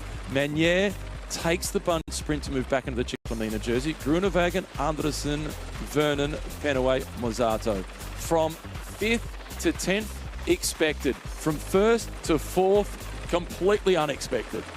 Brilliant. Brilliant. Love it. This is what we love about Grand Tours and stages like this. Expect the unexpected. Frederick, you did it at Tirreno Adriatico last year. You've done it again in your first Giro d'Italia. How do you manage to keep the peloton behind you? That's a good question, actually. Super good help from the other guys in the breakaway, the Italian from Bardiani and Politico Meta guys. They were really strong today. I knew I had good opportunities because I'm pretty good at going in breakaways. So this was my big shot. When did you realize that the win was possible? 5K to go, something like that. You always think about it on the way, but when we still had 2 minutes pretty late in the race, you of course start believing, but you have to think about what to do and what's important to do, and not think about what happens. What did you tell your team manager, to Usoft, who was a sprinter? He wouldn't have liked what you did, but he was delighted today. What? Your team manager, to Usoft, what did you tell him on the finishing line? I just cheered. cheered a lot, and also I have been joking this Giro that I will try to trick the peloton in one of these sprint stages. So I really wanted to do that and prove that. So super glad to make it. What does it mean for your team? First participation at the Giro? It's big. It's really big and incredible feeling. Tusen tack. Vær så god. Well, he certainly did surprise the peloton today, and he has done it before at Torino last year, as you heard in the interview. It was a 205-kilometre stage. He was in a break of 6, and he was the only one to survive. He held the peloton off by 7 seconds, which was led home by Mathieu van der Poel. But this today has surpassed it. His first Grand Tour stage victory. I'm looking forward to seeing him out on the podium shortly.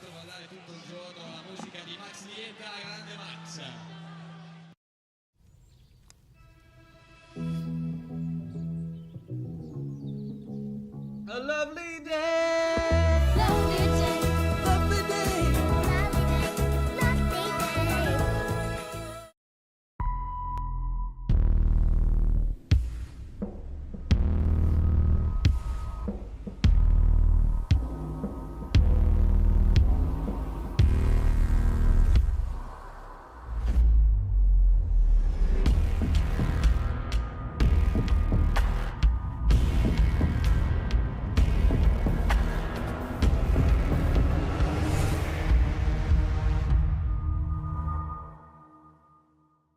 Are your savings stuck in neutral? What if safe driving could speed them up? Eligible Amy customers can unlock cashback rewards, like $20 cashback when you spend $45 or more at select IGA stores. Lucky you're with Amy. T's and C's apply. Crisp. Light. And refresh. Oh! Yeah, can't wait for my surprise. Arms out and close my eyes. So exciting, so refreshing. Brace myself. What? V-Refresh. Refreshment activated. That's risky. Oh, that's risky. That's definitely risky. So is clicking a link without first checking if it's really from the ATO. One wrong click could cost you. Before you click, stop and take a sec to check. Learn how to protect yourself at ato.gov.au/scamsafe and download the ATO app. Authorised by the Australian Government, Canberra. Reconciliation lives in the everyday, and the values we share, and the choices we make. It's shown through actions, from the way we show up for each other, to the examples we set for the future. Reconciliation takes all of us, together. Let's all be all in for reconciliation. Authorised by Reconciliation Australia Limited, Sydney.